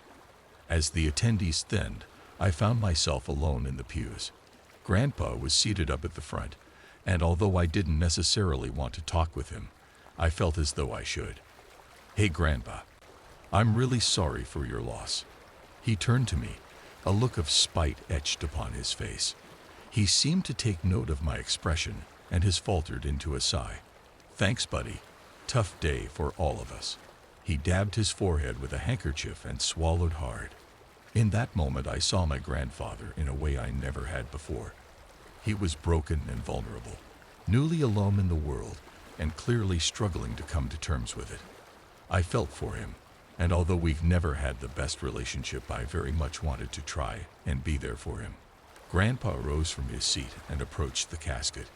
He put a hand down upon it, speaking softly under his breath. "Don't worry, darling, I'm right behind you." Grandpa and I talked a bit more, and eventually I decided he could use some company for the night. Although he was off-putting as a person, he was family. There was also something I always found interesting about him. There was something about him that always enthralled me. Despite his cold exterior, I knew there was more to him than just mean for mean's sake.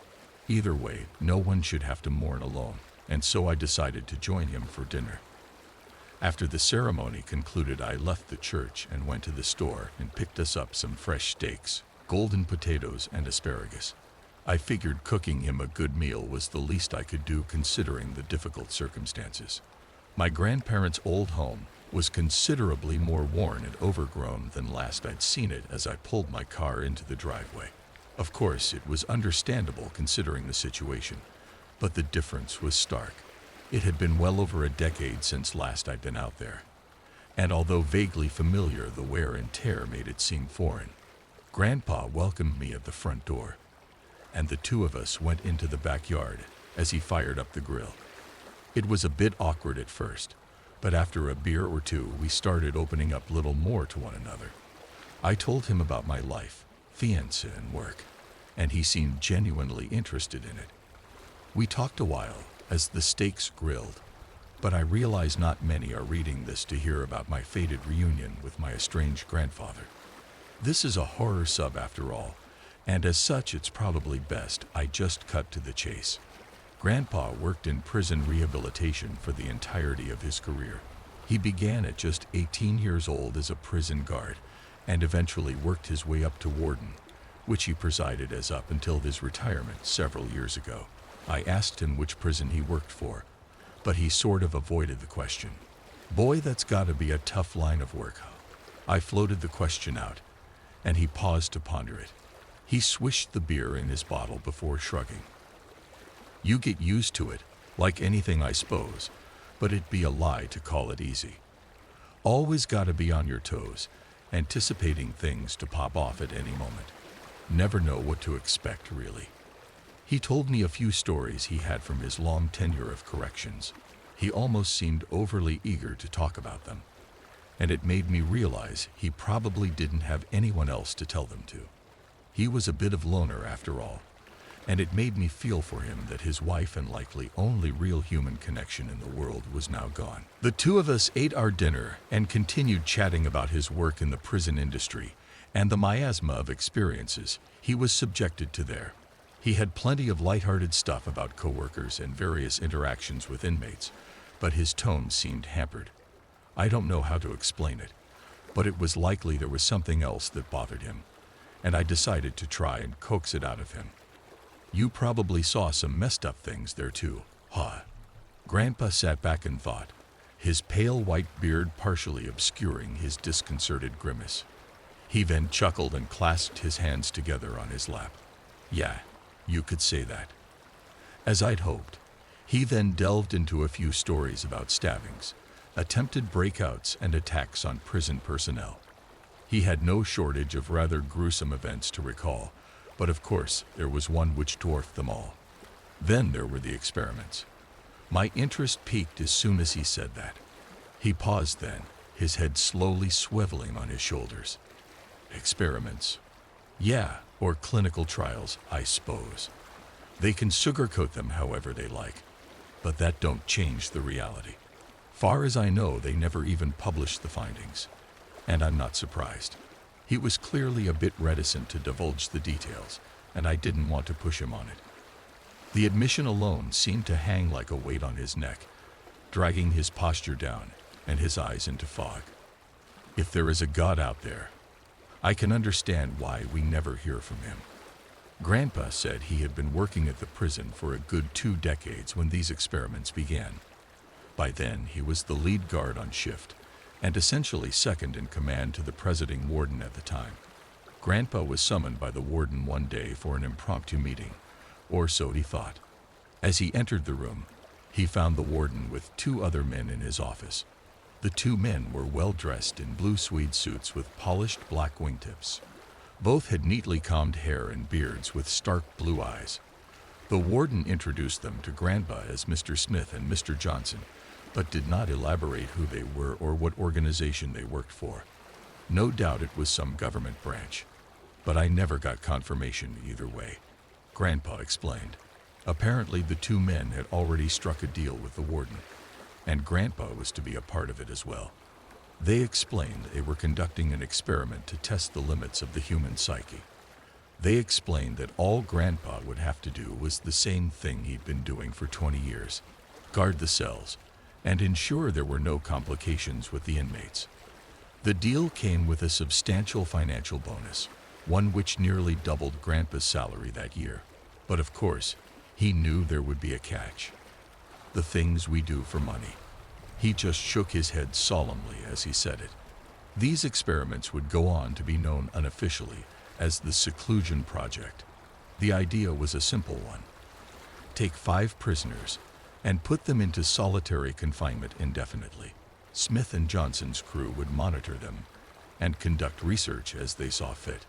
The 2 men explained it was important research to determine the harmful effects on the human psyche to further understanding of the brain, but Grandpa saw through it. It was cruel, it was inhumane, and by the end, it was a crime against humanity. They knew that from the beginning, but they also knew no one would speak on the behalf of those they chose. 5 inmates were chosen for the experiment. The warden claimed they volunteered for a reduced sentence, but Grandpa knew that was a lie. To put it simply, the 5 chosen were among the worst offenders currently imprisoned. Prisoner 1 was a middle-aged white male who had been convicted of multiple counts of aggravated sexual assault against minors. He'd been sentenced to 57 years and had served just 4 up to that point. Prisoner 2 was an elderly white male who had been convicted of the rape, murder, and mutilation of 6 different female sex workers over the span of 9 years. He'd been given 3 life sentences and was the longest currently incarcerated inmate in the entire prison. Prisoner 3 was a black male responsible for the stabbing murder of an elderly couple and their 7-year-old grandson as a result of a home invasion. He'd been sentenced to capital punishment and had been on death row for almost 5 years awaiting his fate. Prisoner 4 was a middle-aged Hispanic male who had once served as a hitman for a notorious drug gang. He'd been convicted of executing 8 people and disposing of their remains during his tenure, though many believe his body count was much higher. Prisoner 5 was actually the only inmate that wasn't currently incarcerated at my grandpa's prison. He was brought in from another prison, but Grandpa was never able to get a hold of his file to see where he was transferred from or what he was actually in for. He described the guy as a young, very skinny white male with long black hair and evil eyes. Grandpa said he locked eyes with the guy once, and only once, viscerally rattled by the experience. The cells in which the participants were to be housed were in an isolated wing of the prison deep underground. Each cell had to be retrofitted with a number of augmentations, which were completed by Smith and Johnson's crew. It took them almost a full year to do it, but once they were done, the cells were unlike any others. Entirely soundproof from the inside, and entirely devoid of light. Cameras equipped with both infrared and night vision lens were installed upon the ceiling of each cell to monitor the occupants 24/7. Finally, the renovations were completed, and the cells were ready to fulfill their grim purpose. One by one, Grandpa and his team escorted the men into each of the cells. Most went quietly without a word spoken. Grandpa theorized that the men were given promises of commuting their sentences, which helped ensure their compliance, but this was never confirmed. Inmate 3 talked nonstop throughout the trek to the cell, asking all manner of questions about a variety of things. Grandpa and his men just remained silent. Inmate 5 was mostly silent during the transport as well, his long dark hair covering his face the entire way. At several points, Grandpa swore he heard the guy giggle under his breath. He said it sounded like a kid's laugh, and that obviously didn't make him feel any better. The guy went into his cell without protest, and as his door shut, the trials had officially begun. All the lights in the block were extinguished, and the outer soundproof doors were shut. Each cell was separated far from one another to prevent the inmates from being able to communicate verbally. From there, all the supervising team had to do was wait and watch. Grandpa simply went back to his duties then, checking in periodically on Smith and Johnson's team, but never venturing into the cell block. The inmates were to have no contact with the outside world whatsoever, and no exposure to light of any kind. Small slots in the walls were used to distribute food and water, and the inmates were well fed with good hearty meals, unlike the majority of the other inmates in the prison. Grandpa continually emphasized how uncomfortable he was with the whole thing, even from the get-go. "Why didn't you say anything?" I bit my tongue as the words left my lips, worried I would offend him. Grandpa just sighed. His shoulders slumped as his lips pursed. It's hard to speak on behalf of those you detest, even if you know they are being wronged. There was a profound truth to his words, and it made me take pause as he added another thought. It's not an acceptable excuse, but he just trailed off there, shaking his head and sighing. After just a few days of seclusion, the inmates were already struggling quite a lot. Inmate 2 had been crying periodically, while 3 showed signs of severe paranoia. The other 3 remained mostly silent. 5 was the most unnerving, however, sitting almost entirely motionless for the entire day aside from sleeping.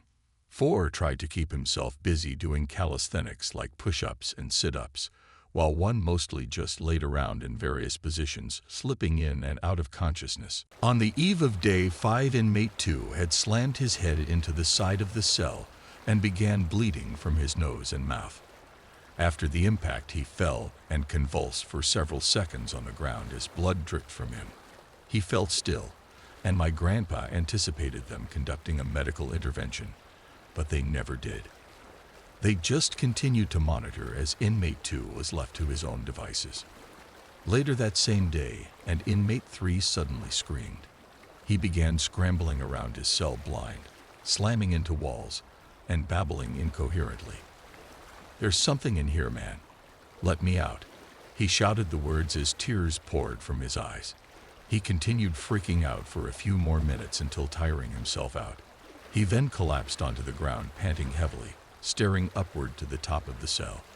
He couldn't have seen it, but my grandpa swears he was staring directly into the feed of the camera.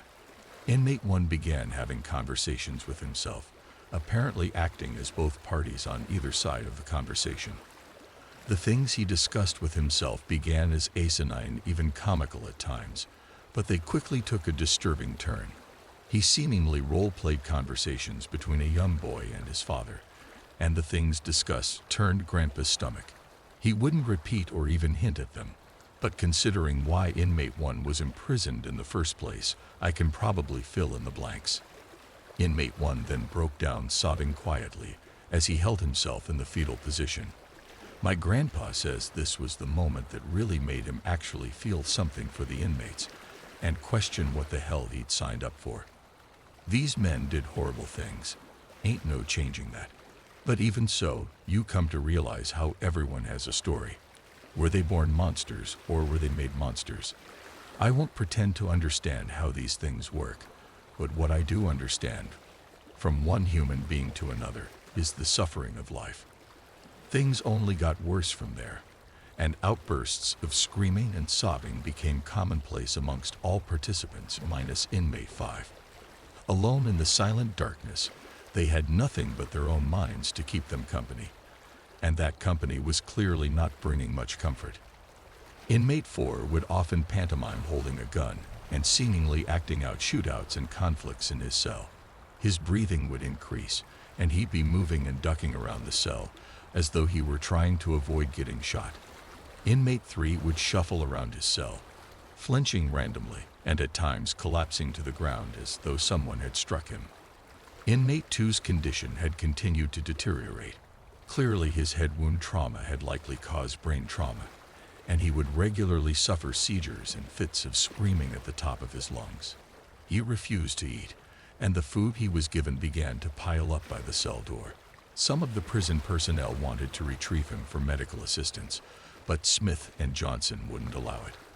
They were told time and time again that no matter what happens to the inmates, they were not to intervene.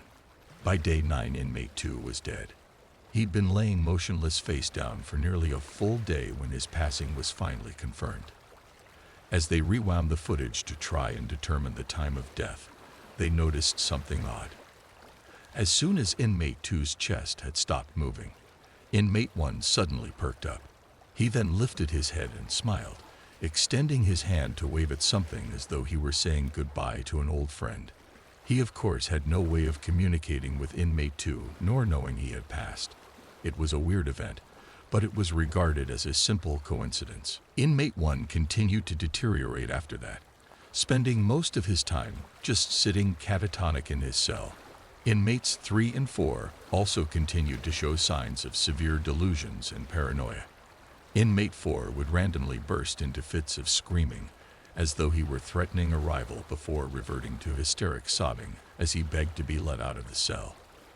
At one point he punched the wall full force, shattering his fist into a mangled mess of flesh and bone.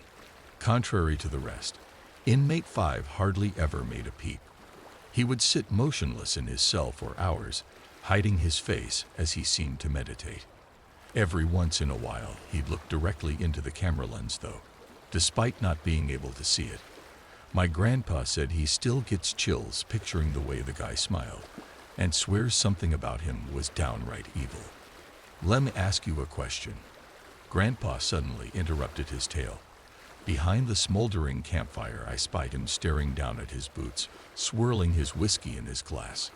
His eyes then drifted to me, an almost hesitant aura in his eyes. Is it evil to do evil things to evil people? I thought about it a moment, a cold chill slithering down my spine as I anticipated where this topic was headed. I wish I could say I came up with some profound response, but I didn't and still don't have one. In the end, I just shrugged and took a swig of my liquor. Grandpa's expression then shifted, as though he were at a similar stalemate himself. I fear the day the world finds an answer to that question. Eventually, the team conducting the trial brought medical supplies to inmate 4. As soon as the guard slid open the access port at the bottom of the door, inmate 4 lunged for it. "Let me out, man, please. You gotta let me out, I'll do anything." He tried grabbing at the guard through the port, but the guard managed to retreat away. He then slammed his baton on the man's hands until he recoiled back inside. The guard flung the tray of food along with the medical supplies in after him and slid the port shut.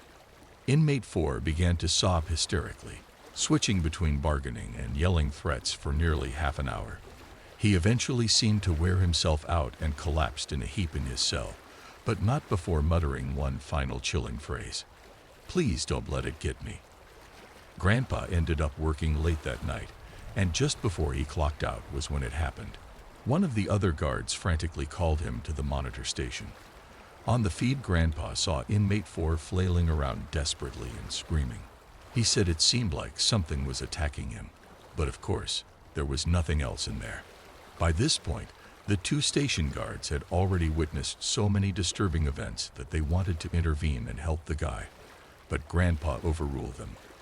His chest seemed to deflate as he admitted that, but in the end, all the 3 of them did was watch. Inmate 4 continued to wrestle around for several long minutes until finally falling flat on his back. He then began to grasp for his neck and appeared as though he believed someone was straddling his chest and choking him. He began to gurgle and cough, flailing desperately as his eyes bulged from their sockets. In under a minute, he let out a soft gasp as the strength drained from his body, and he fell still, never to move again.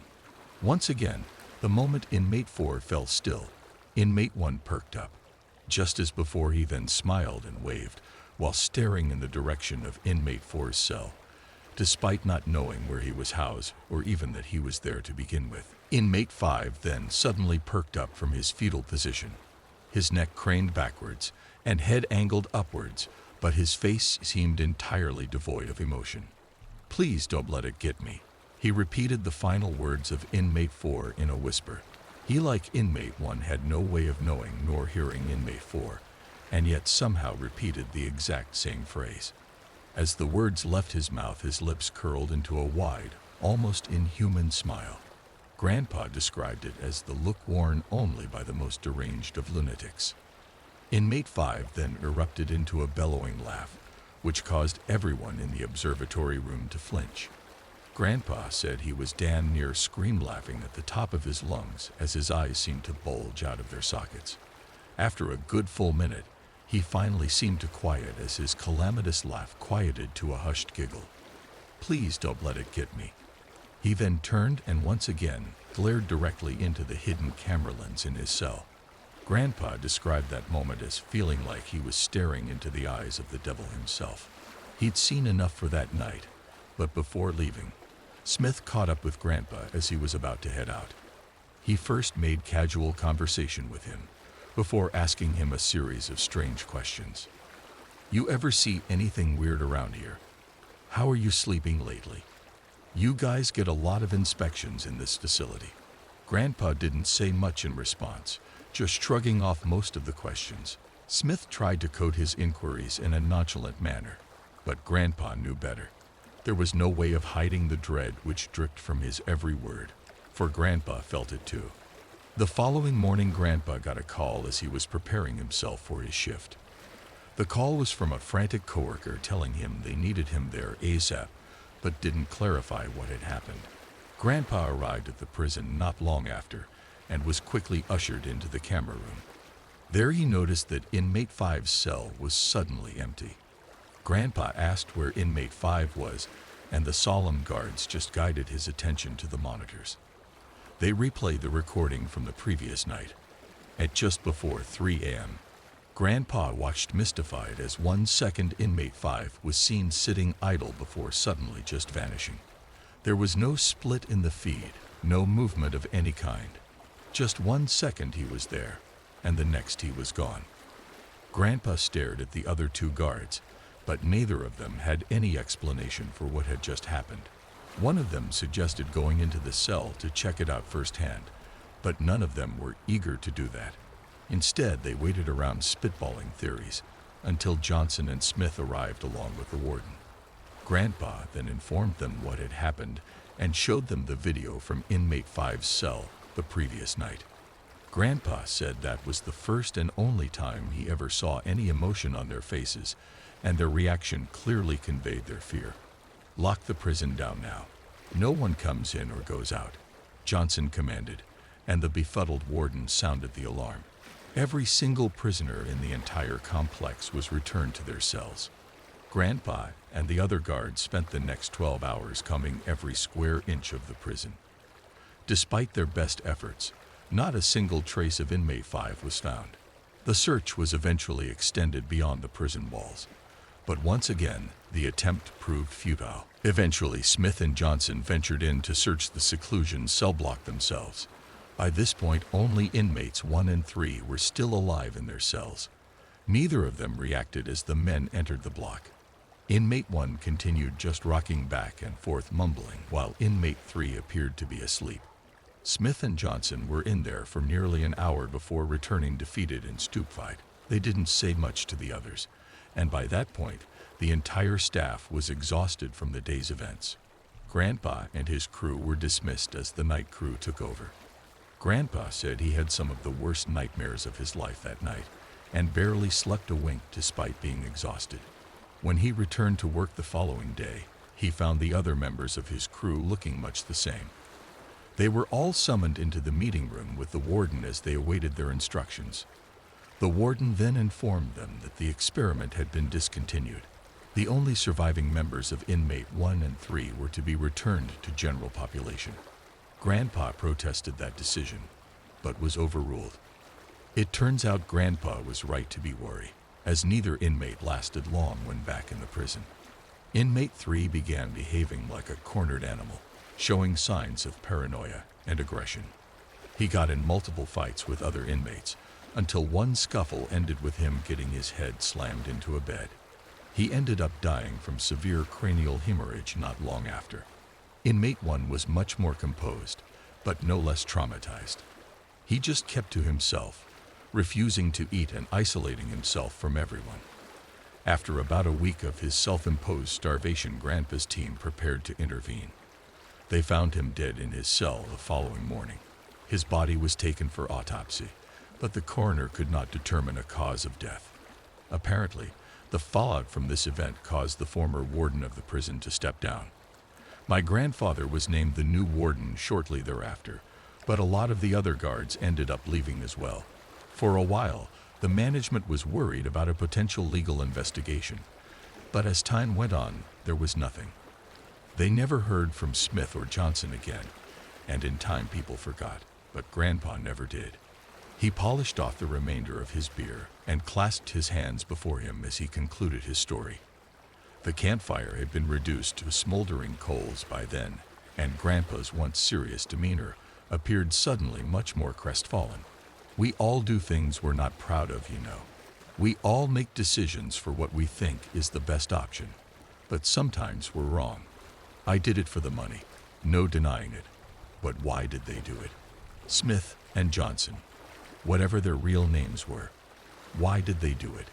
His gray eyes drifted to me, as though he expected me to answer. More than likely, he searched for any answer that could be offered, but I hadn't one to give. Did they ever find him? That prisoner that disappeared? Grandpa's head slowly swiveled side to side as his eyes seemed to deflate. As far as I know, he was never seen again. It was in that moment that I almost found myself skeptical. He told his story so well that I very nearly believed it. "You're asterisk kin with me." I called him on it, but his face didn't falter an inch. He slowly turned to me with that cold, ironclad stare that he was renowned for. He didn't need to say anything in his defense, for his expression told me his words were true, and they had haunted him for a lifetime. How does that happen? How does someone just vanish into thin air? Grandpa shrugged at the question and massaged the back of his neck. He thought for a moment, then smirked, but refused to make eye contact. If you can figure that one out, you let me know." He chuckled to himself, then crossed his arms. "There was one report years ago. This young gal was at home alone one night when someone tried to break into her house. Poor thing was scared stiff. And the description she gave of the man she'd seen seemed to match inmate 5. He met my bewildered stare as I hung on every word. So the cops look around, but can't find anything. Things calm down. Then about a month later, the same young lady vanishes. Never seen again, never solved." He paused once more, then scoffed as he adjusted his posture. "Course it's impossible, right? All of it is. That's what I'd say if someone told me. But yet I was there, I seen it." He fell silent once more as the two of us contemplated the prospect. I figured it best to allow him to convey his thoughts, and so I waited until he spoke again. "Maybe it's best we don't know, but there was one detail of that troubling story which really spoke to me. There was a message written in blood on the front of her house." He paused and glanced to me, as if waiting for me to conclude the thought. It struck me then, and a cold chill slithered down my spine. "Please don't let it get me," I answered, and Grandpa nodded solemnly. The two of us just fell silent for a while, contemplating the disturbing story before he spoke again. "There's a phrase I've heard before. Maybe you have too. Hurt people hurt people. People that have been traumatized will traumatize others. Maybe that's what these things we call demons are. Trauma that takes on a life, or existence of its own." He paused, and I contemplated his words once more. It was a frightening thought, but I haven't the faintest clue how these things work, so maybe he's right. It's the best explanation I can think of. But what do I know? I've screwed up my own life enough that maybe I'm just trying to not hate myself. His eyes seemed to gloss over, and his lips trembled. He seemed like he so desperately wished to pour his heart out, and for once be vulnerable. But as always, he didn't. "Good talk, bud. Don't stay up too late." That was all I got. His last parting words before taking his leave. It was the last conversation we ever had, but his words have been with me ever since. I didn't know what to make of his story, but he sure seemed to put a lot of stock in it. It horrified me knowing what he was a part of, but I suppose I shouldn't be that surprised. I'm sure there's all sorts of nefarious experiments and trials in the past, but that's not really what this account was for. Grandpa was a complicated man who lived a complicated life. I never knew him well, but I am glad I got to know him a little bit. It makes his sour demeanor throughout the years a little less imposing, and sheds some new light on why he was the way he was. I just hope he found some peace before the end. But after what I heard, I'm not sure it worked out that way. Grandpa passed away a few weeks after my grandmother did, so I suppose he was right when he shared those words with her. I heard from my aunt later that he'd been found in his favorite chair, a cup of coffee beside him with a single piece of paper in his lap etched in a simple handwritten phrase, which rattled me to my core. "Please don't let it get me."